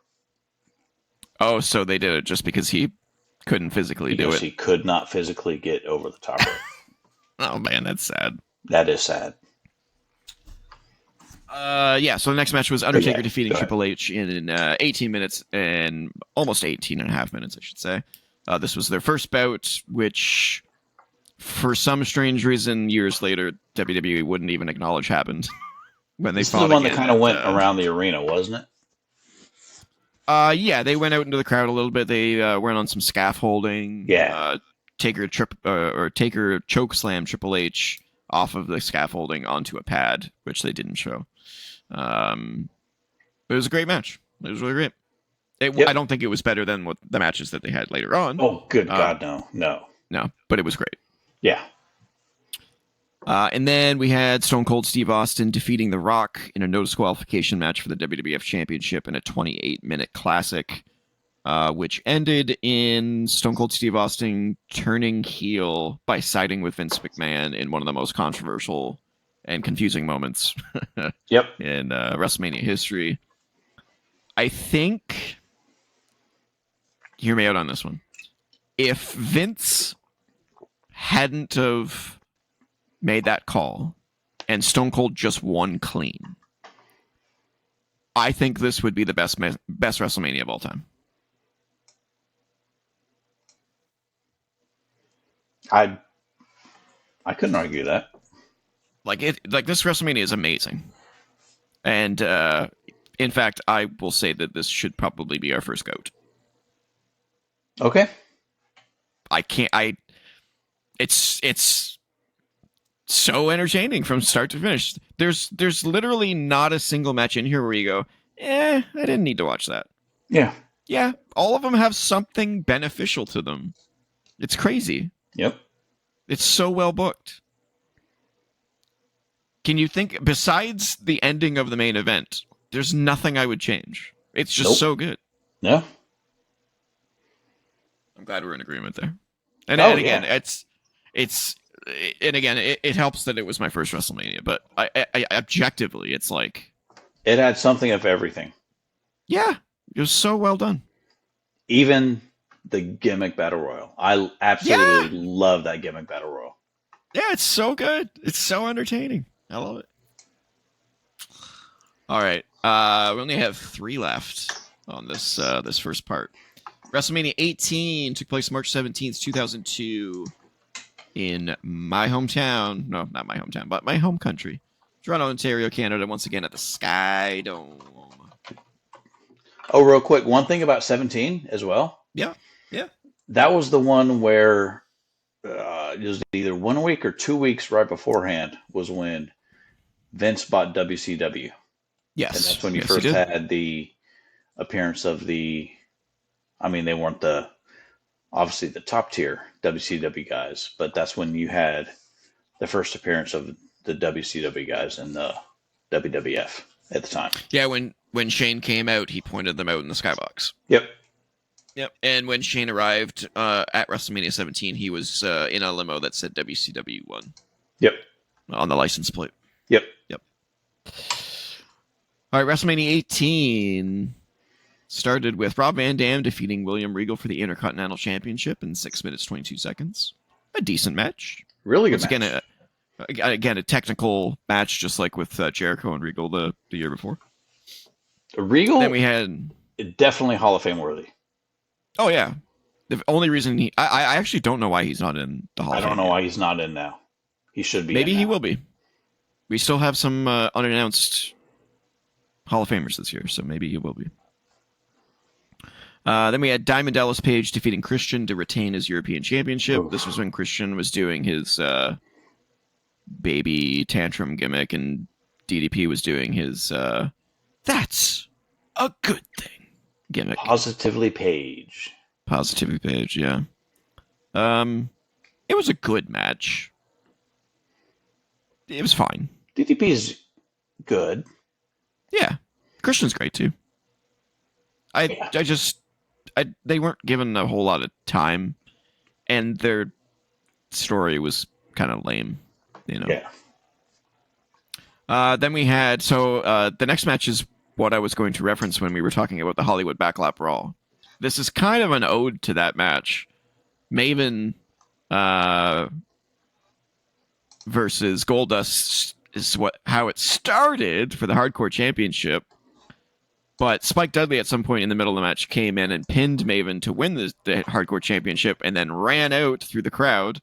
And then subsequently throughout the rest of the WrestleMania, we would get backstage vignettes of various people pinning each other in the backstage areas. We had who pinned Spike? I think it was Hurricane. Pinned Spike, I think. And then, or does it say in here anywhere? Let's see. Mm-mm. No, it doesn't. So yeah, I'm pretty sure Hurricane did one of his swoop-ins that he used to do on a rope. Oh yeah. And kicked Spike in the face and then pinned him. And then Hurricane lost it to Mighty Molly, who hit him in the back of the head with a frying pan. And then Mighty Molly lost it to Christian when Christian threw a door in her face, which was excellent. The sound that it made, it was like, dong!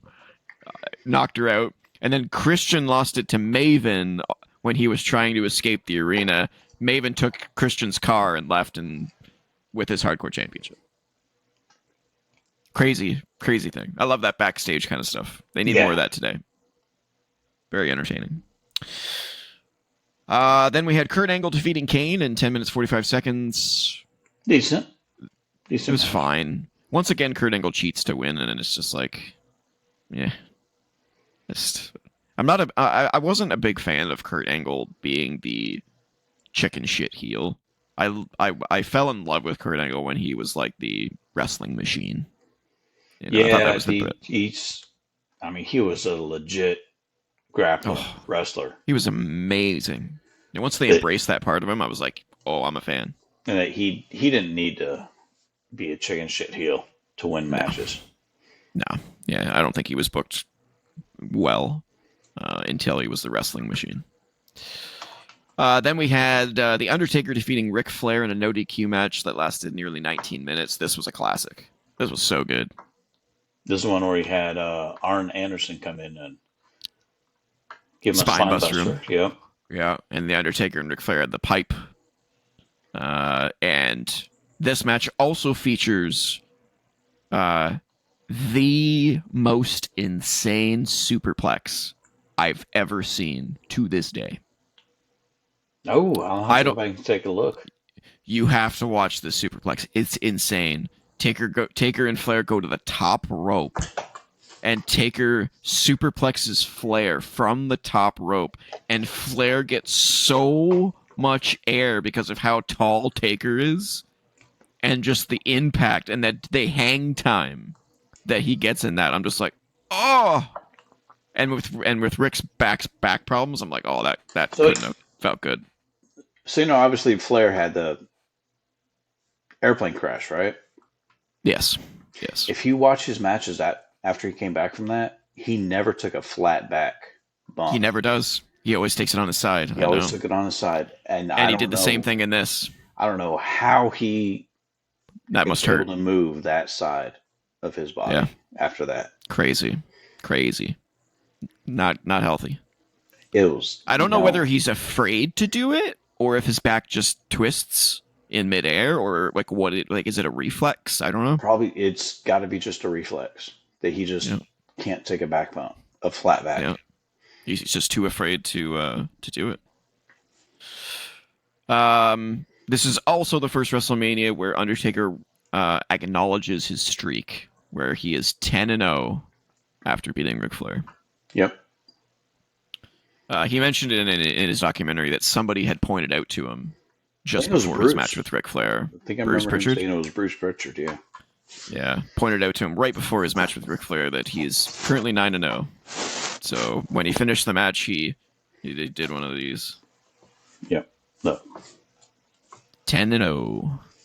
Crazy. Then we had Edge versus Booker T. Edge defeating Booker T. This was stupid. This was over a shampoo commercial, I think, or something stupid like that. Yeah. It was dumb. 6 minutes, 32 seconds. Not a great match. Then we had Stone Cold Steve Austin defeating Scott Hall with Kevin Nash at ringside in just shy of 10 minutes. So a funny story about this one. So this is my first WrestleMania that I saw live. Okay.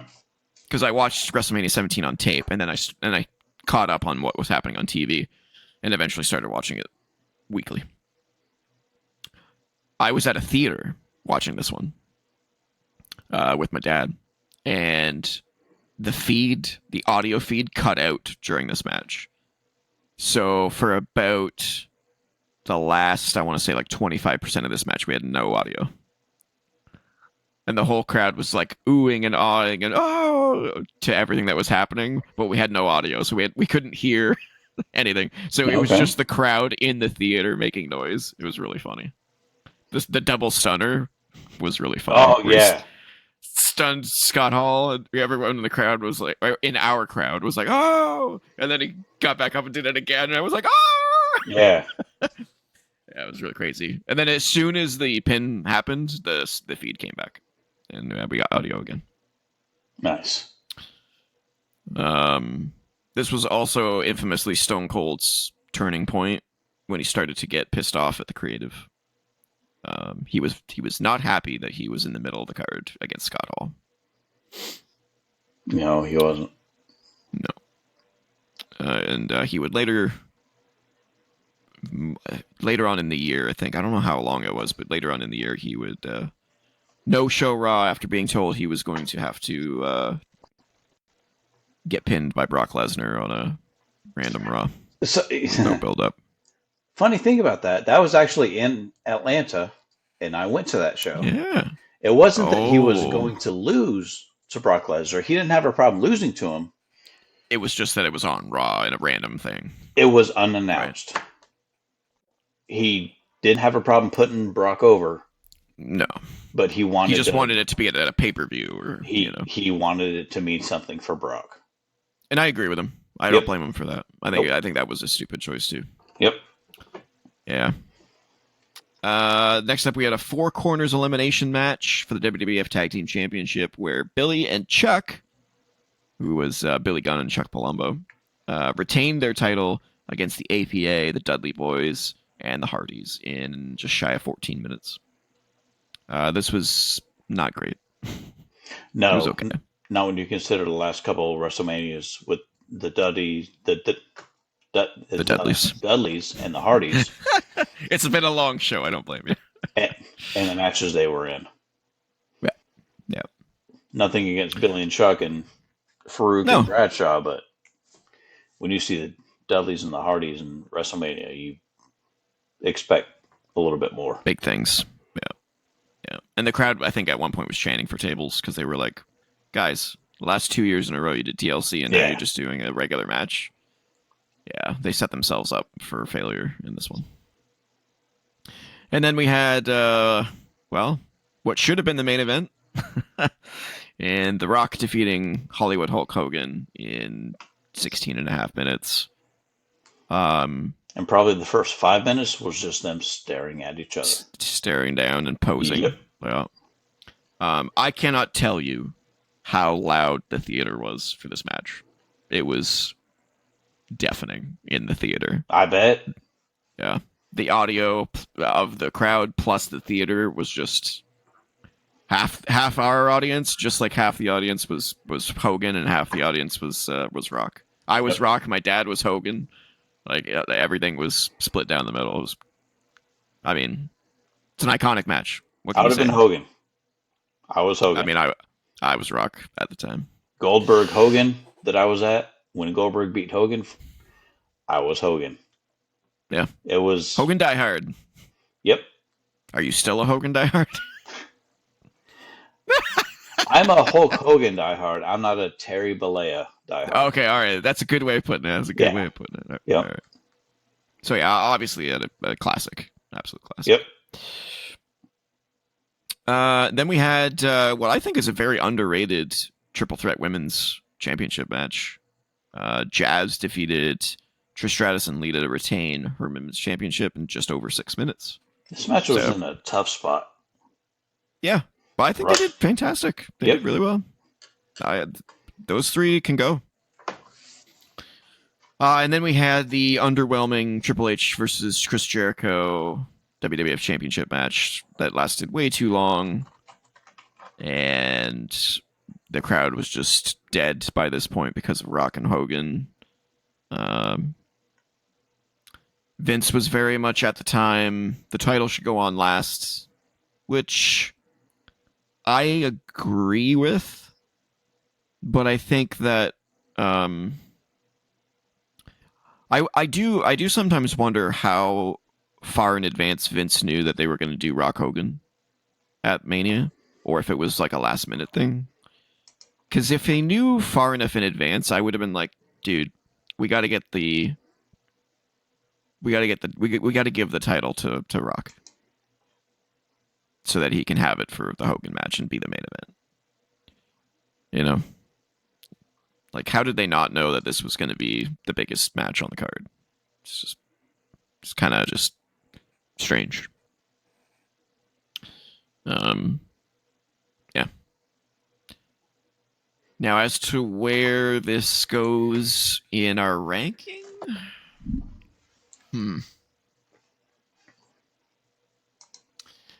So, RVD Regal was good. The hardcore stuff was funny. Taker Flair was classic.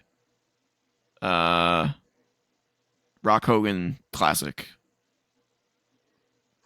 The triple threat women's match, better than what people think it is. Main event, not so good. I would disagree. I think it was pretty good. Yeah, I mean, it was fine. It definitely wasn't the best match on the card. No. I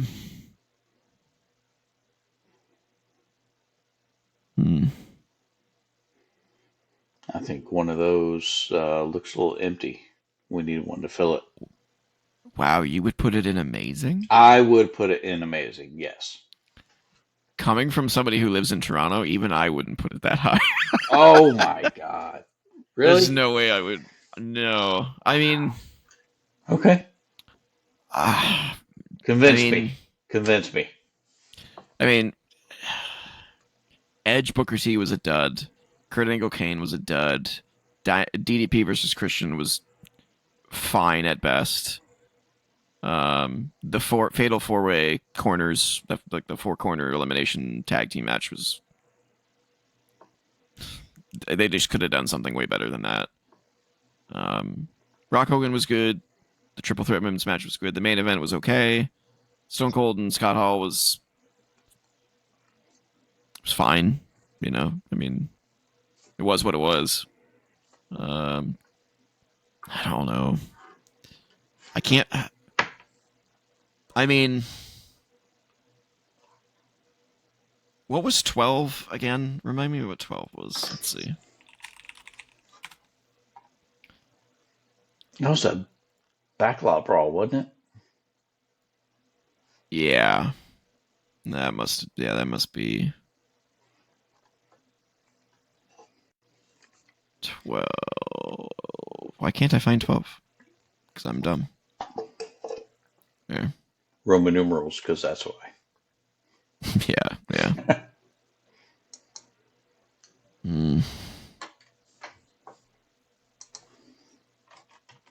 Where did you want to put 12 originally? No, you wanted to put it below 10, I think. So we kind of agreed to put it there. This is tough.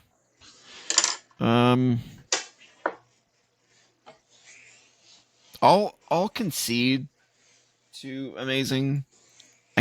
I feel like we're probably going to move it down though at some point. I mean, where were you looking? I can't. So here's my problem: is that I'm comparing it to on this right here. Like everything in the Great and Good is stuff that I'm not super duper familiar with, right? Okay. So I'm having trouble figuring out where I would put it because the stuff that I know I would put in there is not in there yet. You know what I'm saying? Yeah. So I'm okay with putting it at amazing, and then leaving it till later to see where everything kind of lands, and then we can shift it if need be. So right now I don't know where I would put it because I don't know where everything else is going. So I can concede to putting it in there. My brain is telling me great or good, but I don't know because I don't know where everything else is going. I mean, so I'm okay with amazing for now. I'm not against putting it in great. Okay, I have an idea. Okay. So let's put it in great right there for now because I have a theory. All right. We have two left. I'll hear it out. Okay. WrestleMania 19. Yep.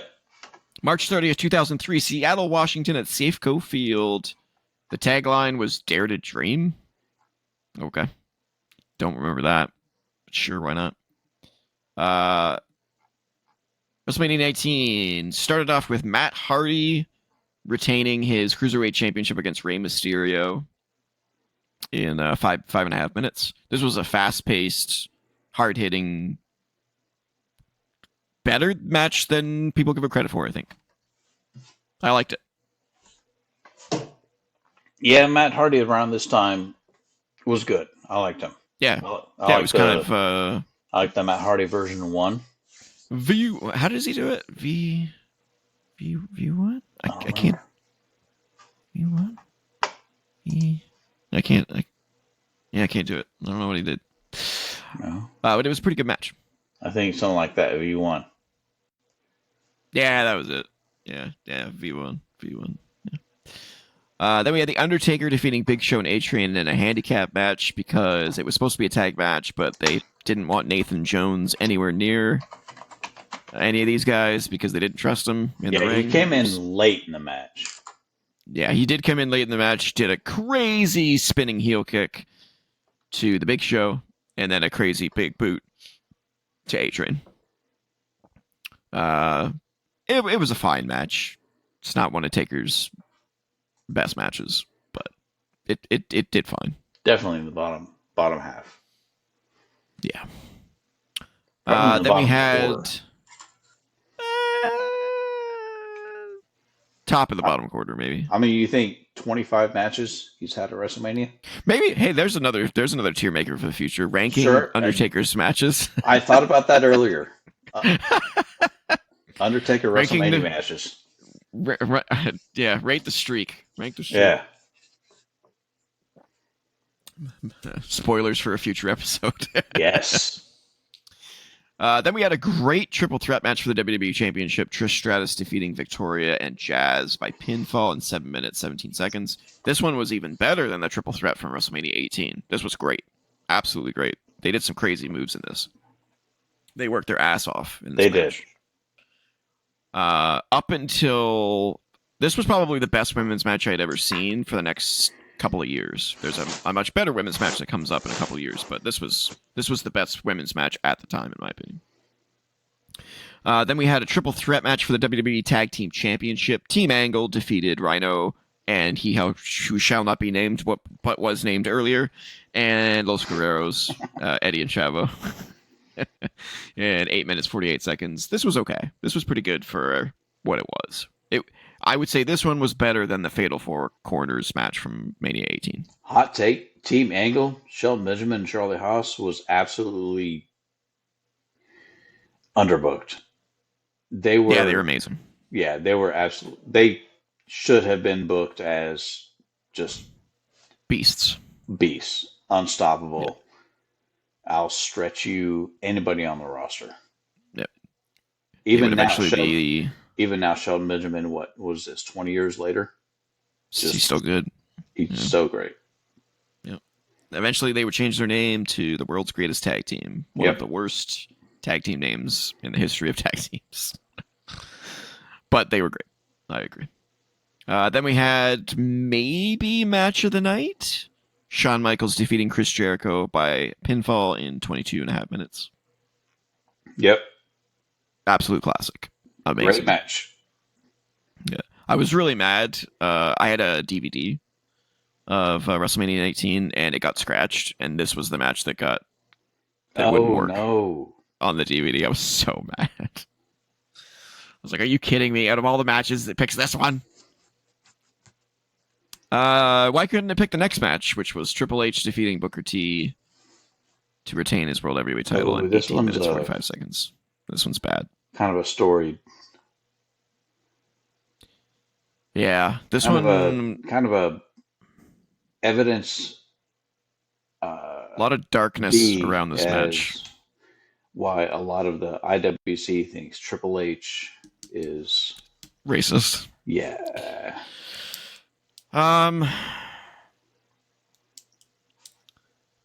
Yeah, I don't blame them for seeing evidence that supports that. I mean, a lot of the people of color seem to have disappeared from WWE since Triple H took over. But at the same time, Bianca Belair is still there. Jade is still there. I think that might be it, actually. Carmelo Hayes. Carmelo. I mean, if you think just African American, but look at Io Sky. Yeah, lots of Asuka, Io, Kairi, Shinsuke. I mean, technically, he's in charge of everything WWE. So you think NXT, you think Obafemi, you think Trick Williams, you think so many others. I don't know. I just don't see it. I don't see it either, personally. Triple H is always kind of I don't know. He not always. I shouldn't say always, but He definitely seems more of a good person to me. You know? Yeah. You know, he doesn't drink. He doesn't do drugs. I mean, unless you count steroids. You can dispute that. I don't know, man. When they did the anti-steroid policy stuff, he kind of plumped up a little bit. I don't But the whole know, thing with man. Scott Steiner, when Scott Steiner was there, he's like, if you want to test me, you test Triple H too. And Yeah, nothing else was yeah, said. yeah. But That's still, true. It's Jade, tough. It's tough. Naomi, Bianca. Yeah, yeah, yeah. I don't There's know. a lot of evidence for and against people's theory, so I think it's a wash. Yeah. I don't think he's racist personally. But this match definitely gave a lot of credence to Yeah. someone in WWE is racist Some of the because the whole promos, storyline. yeah, some Yeah, of the promos going into it were yeah. very, Didn't he? very questionable. Yeah, didn't at one point he literally said like, "Hey Nate, isn't it a little dark in here?" Something like that, When yeah. Booker T entered the ring, and I was like, "Oh, what are you Yeah. guys doing?" Yeah, and the wrong guy won this match too. Yeah. Yeah. I think Booker, definitely Booker could have used the win. yeah, 100%. Yeah, the match wasn't good, unfortunately. Hulk Hogan defeated Mr. McMahon in a street fight that was absolutely excellent. I loved it. It was It's so campy, it was good. hokey, but I liked it. A lot That of shot blood. of that shot of Vince coming up over Yep. the thing with his blood pouring down his thing, and he's got that evil grin on his face. He's such a ham. He's You such a know, character. yeah. It was so entertaining, and this was also the return of Roddy Piper. It was, yes. Yes, it was. Yeah. And I think, if I remember correctly, this was yeah, it was. Yeah, that was this match. Wait, was it this match? It was either this match or his street fight with Ric Flair, where Hogan or Vince took a pipe to the head that was nasty. I think it was this one, but I don't remember for sure. Probably. But it was nasty. But yeah, great match. Then we had The Rock and Stone Cold's final match, non-title, just a grudge match. Rock is a heel this time. Stone Cold is the babyface.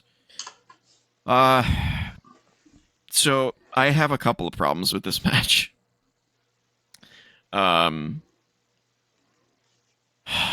And it's all commentary, unfortunately. Okay. So I don't know when the last time you watched this match was, but or the history of the match, but this is Stone Cold's retirement match. Technically, he did come back and face KO at one point. But it was Jim Ross and Jerry the King Lawler on commentary. Jim Ross knew that this was Stone Cold's last match, but Stone Cold didn't want anyone else to know except for JR. So Jerry Lawler didn't know, and neither did Vince. And the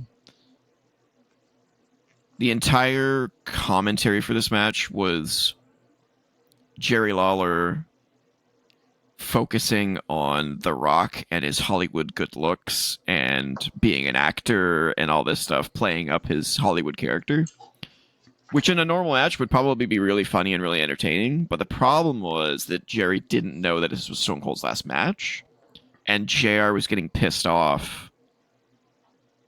Maybe not pissed off, but frustrated because he knew this was Stone Cold's last match, and Jerry's commentary was coming off as though it wasn't Stone Cold's last match, and it wasn't what JR wanted for Stone Cold's last match. And so the commentary between JR and Jerry ends up feeling and sounding very argumentative most of the time. Where JR is basically trying to... Yeah, JR is trying to get Lawler to basically shut up. with the games and focus on the match itself. And Jerry Lawler just continues on with the Hollywood jokes, and it's very uncomfortable because you can tell how upset JR is. So it's really tough. The match itself, I thought, was really good. Those last 3 rock bottoms at the end were epic. But yeah, I remember JR talking about it. I think he was on.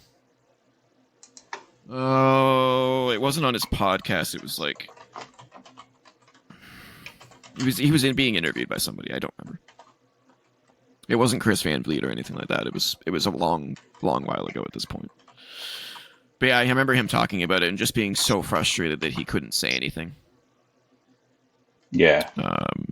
So it's a hard match to go back and watch because you just hear JR kind of just suffering in silence. You know, it's tough. But if I had a way to watch this match without the commentary on, I think I'd enjoy it a lot more because the match itself is really good. Lots of back and forths. You know, Rock's giving Stone Cold stunners. Stone Cold's giving Rock bottoms. Some of the most loud Rock bottoms I've ever heard from The Rock on Stone Cold. Like really good stuff. Yeah.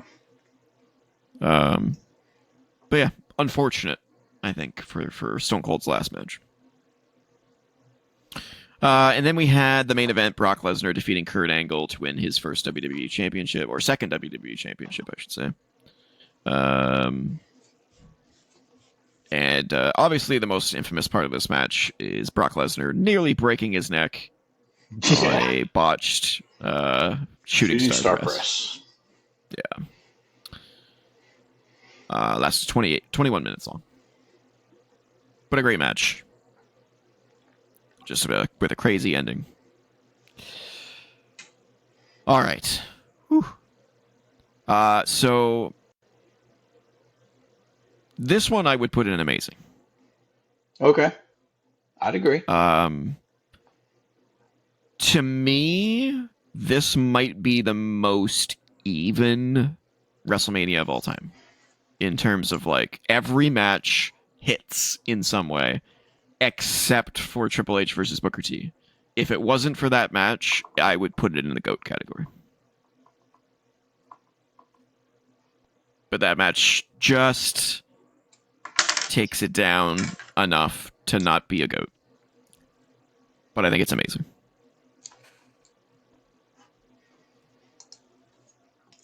I mean, I don't disagree.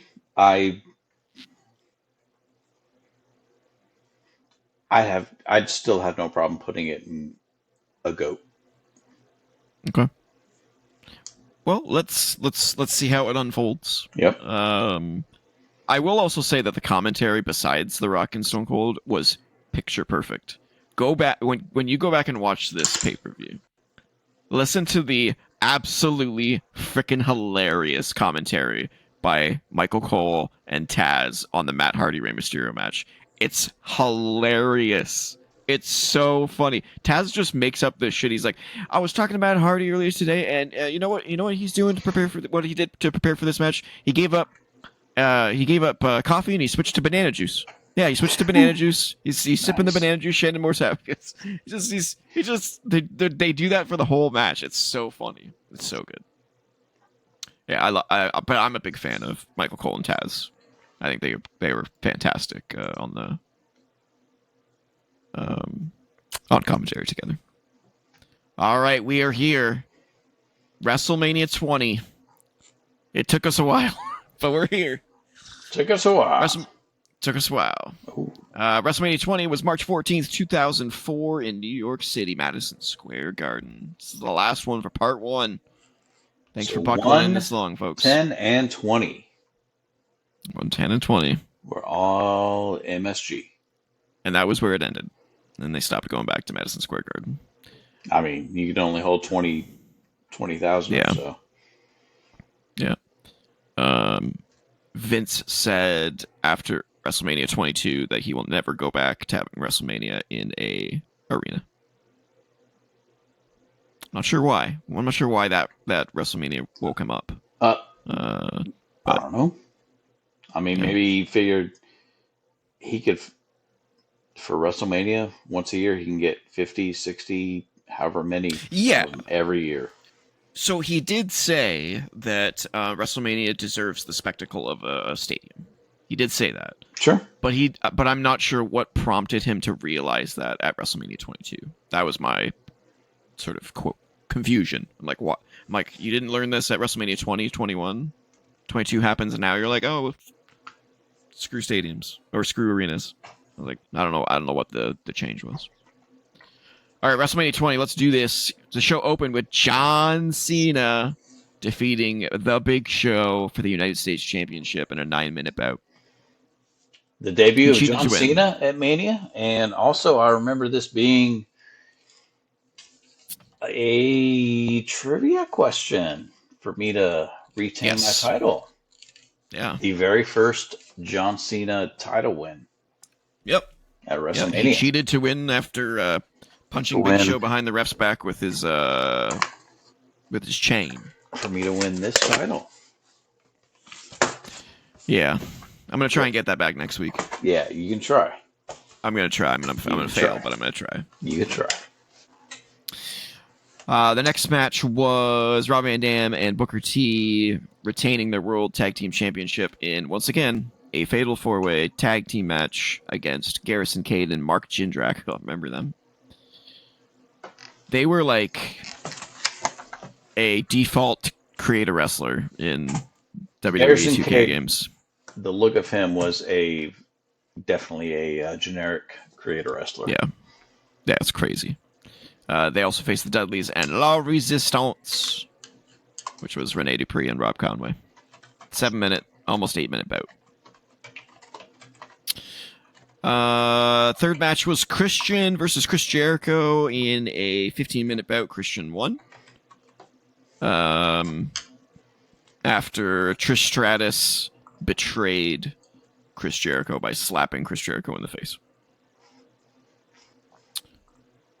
This was a pretty good match. These two could have probably had a better match, but for what it was really, really good. Next up, we had Evolution defeating the Rock and Sock Connection in a 3-on-2 handicap match in 17 minutes.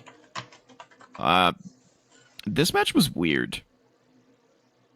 It was entertaining, but you could tell that The Rock was not in ring shape for this match. He was huffing and puffing in this match. And I also remember Mick Foley being very devastated after this match. He said in an interview that it really shook his confidence, and he almost hung up his boots. But I think it was Orton talked him out of it and convinced him to do the match at Backlash, which is an all-time classic. Well, Foley had his match with Edge after this, right? Yeah. Yes, this was 2 years later. He had his match with Edge. Yeah. I mean, I do think it was a little bit late for him. Yeah. Although his match at Backlash with Randy Orton's amazing. Yeah. It's one of my personal favorites. It's really good. But I think they also gave way too much time to that tag match. 17 minutes for 2 part-timers is maybe a little bit too much, guys. Unfortunately, we now enter the Divas era. Partially. With Tori Wilson and Sable defeating Miss Jackie and Stacy Keibler in a Playboy evening gown women's tag team match. Yay. I was a big fan of Miss Jackie. Gotta say. I was. Wasn't she on Tough Enough? Yes, she was. Yep. Yeah. Next up, we had the Cruiserweight Open, which was basically a gauntlet match where Chavo defended his title against Akio, Billy Kidman, Funaki, Jamie Noble, Nunzio, Rey Mysterio, Shannon Moore, Tajiri, and Ultimo Dragon. And basically it was always... They surrounded the ring, and Chavo Guerrero was last to enter the ring. Every time someone was pinned, it started with 2 people, and every time someone was pinned, someone else had joined the match. It was basically a gauntlet match, but everyone was at ringside instead of having to come out every time. And Chavo retained his title after some assistance from his dad. Chavo Classic. Chavo Classic, yeah. I always thought that was an entertaining duo. It was. Chavo and Chavo Classic. Next up, we had one of the worst matches in WrestleMania history, with Goldberg defeating Brock Lesnar with Stone Cold as the guest referee after the crowd turned on this match because they all knew that Goldberg was leaving to go back to the NFL. Or no, Goldberg was just leaving, I think, and Lesnar was going to the NFL. Yes. If I remember correctly. So they turned on both of them. They booed them the hell out of the building. And then after the match was over, Stone Cold stunned them both. And we had JR's famous line of, "Stone Cold just stunned Brock Lesnar right out of the WWE." It's like, wow, that was fed to you by Vince. Yeah. Then we had another Fatal 4-Way Tag Team Championship. WWE Tag Team Championship match. Too Cool retained their titles against the world's greatest tag team, the Basham Brothers, and the APA in 6 minutes. So we had 2 Fatal 4-Way Tag Team matches for both sets of tag titles, and both champions retained. Like, why even bother? All right. So compare that to this year. You mean 40? Or like this year coming up? This year coming up, 41. Yeah, who knows what's going to happen. Would you rather have multiple team tag matches or not have tag matches, though, or not have the tag team titles defended? If it was up to me, there wouldn't be 2 sets of tag titles. There'd be 1. And we would do a triple threat or 4-corner ladder match for the titles. The way they've been treated, I wouldn't have them on the mat. I would not have them on the show. I mean, that's definitely a way to go to. Yeah. That's just how they treat the tag titles. Team titles. Yeah. Yeah, it's brutal. They need to work on that. Then we had Victoria retaining her women's championship in a hair versus hair match against Molly Holly in just shy of 5 minutes. Molly Holly had her head shaved on the stage. Yep. They just wanted a match on the card, and Molly said, well, I'll shave my head if you let me on the card. I'll shave my head, yep. And Vince said, yeah, ha ha ha. That's good do shit. It, pal. That's some good shit. Yep, pretty much. It's so funny. Then we had Eddie Guerrero defeating Kurt Angle for the WWE Championship to retain his WWE Championship in 21 minutes, 34 seconds. Maybe a controversial statement here, but that match wasn't that good. The match was all about the finish. Yeah. The crowd wasn't into it. I wasn't into it. And it sucked because it's Eddie freaking Guerrero and Kurt freaking Angle. They should have had it just an absolute barn burner. But for whatever reason, it just didn't work. Or a banger, as the kids say. A banger. Yeah, I don't know what happened. I was very disappointed with 5 hours with that match. Banger after banger. Yeah, very unfortunate. I feel like those two could have just a way better match than what they did. Some people swear by it, but I don't know. I don't think it did it for me. Nah. Then we had The Undertaker versus Kane 2 at WrestleMania, with The Undertaker returning after some amazing vignettes and spookiness going on, returning, changing back from his biker badass, dead man, American Badass gimmick to his whatever you want to call it, his dead man sorcerer gimmick, priest, death priest gimmick, death cowboy. 7 minutes 46 seconds. The match itself, again, these two can't really have a great match in my opinion. They're fine. It's more about the story and it's more about the moment. And his entrance was absolutely fantastic. It was a moment more than it was a match. Yeah, but Undertaker entrances at WrestleMania are always pretty epic. Yeah, this was especially really, really good. The crowd went crazy. I'm glad that they only gave this just under 8 minutes as opposed to, what was it last time, 17? It was way too long. And then in the main event, we had a triple threat match for the World Heavyweight Championship for Thou Who Shall Not Be Named, but I named anyway earlier in the show. Defeated Triple H and Shawn Michaels via submission in a 24-minute, dare I say, classic.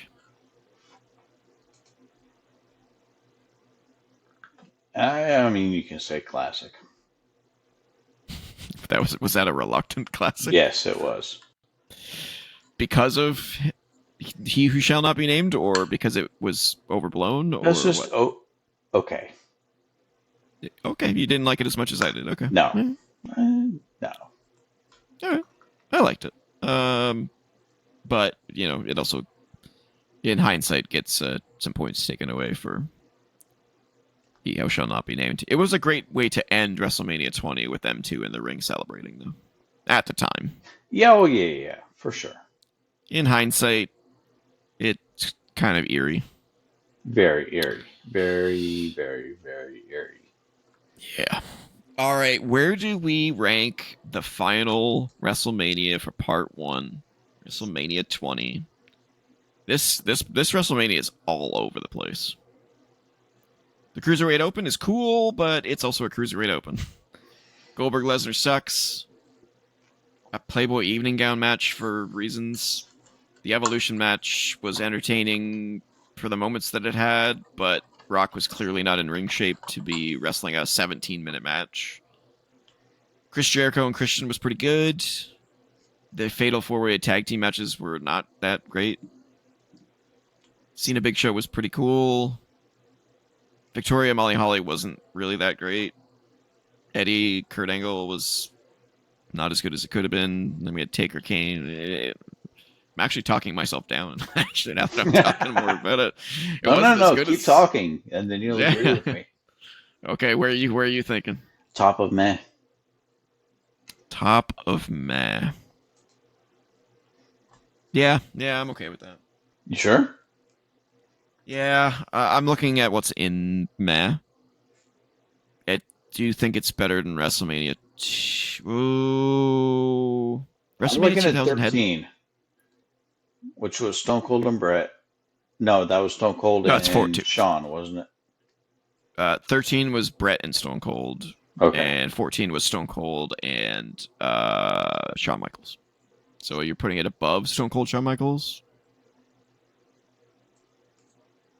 So here's my problem right now is that I would switch these two because I think that TLC match really rocked. Okay. But at the same time, I don't think WrestleMania 20 was better than WrestleMania 2000. You know what? I'm fine with that. You fine with switching those? I'm fine with that. I'm fine with 20 being anywhere in meh. So you shuffle on. So like that? Yep. You think? Okay. Yep. I'm fine with that. That was what I was like envisioning there. Yeah. I'm fine with that. Because that TLC match trumps anything that's in WrestleMania 20. So it's like I was just thinking that you were thinking that 20 was a higher tier. Oh no. Okay. It's not good. Yep. it's very meh. Woo! All right, that is 1 through 20. We might have to make this a 3-parter. Because I mean, there's the last several WrestleManias are 2 nights, so it's like double the WrestleManias. It's almost like we're not at halfway. It's crazy. But I guess that's not true, because we're not going to rank WrestleMania Night 1 and Night 2 separately. We're considering them both. Oh. I don't know if that's fair to them, because the some of those shows don't have like a main event that's like, well, we'll get to it. Now, 36, the first one that was during COVID, there was 2 nights. That one definitely does not deserve 2 different. But I mean, we could argue that some of them, 40 for sure, could do 2 different, 2 separate. Nights. Yeah, it's tough. Yeah, we'll have to think about that. So this is where we stand currently with the first 20 WrestleManias. Is that 20 WrestleManias? That is 20. Yep. 1, 2, 3, 4, 5. Yeah, crazy. That took about 3 hours. Minus some actually more technical hacking difficulties. Yeah, I don't know. I don't know how much we lost from that first half, because I'm gonna have to meld these together. But there's a reason they call him Haku. Yes. On that note, this has been. Damn, that was good. Oh, that was good. That was maybe the best joke you've made so far on this show. There's a reason they call him Haku. All right, this has been Wrestling Renaissance Run In Ranked Edition. We will be back later this week with the second part of the WrestleMania rankings, 21 through 40. Oh boy, if you've listened this far, thank you for listening. Yes, we genuinely appreciate you. Let us know what you think of our rankings. I want to know where you would put these, if there's anything you significantly agree with. Currently, the only trash is WrestleMania 9, and the only GOAT is WrestleMania 17. As of now. But I have a feeling that that's going to change. All right. If you want to check me out, I am TJ-Leo on BlueSky. I am Colt2K on BlueSky and X, but you can just call me Colt 2 Belts right now. Oh, you son of a bitch. And if you want to email us, you can do so at co.op.podcasts@gmail.com. And we will be back later this week. For now, we out. We out.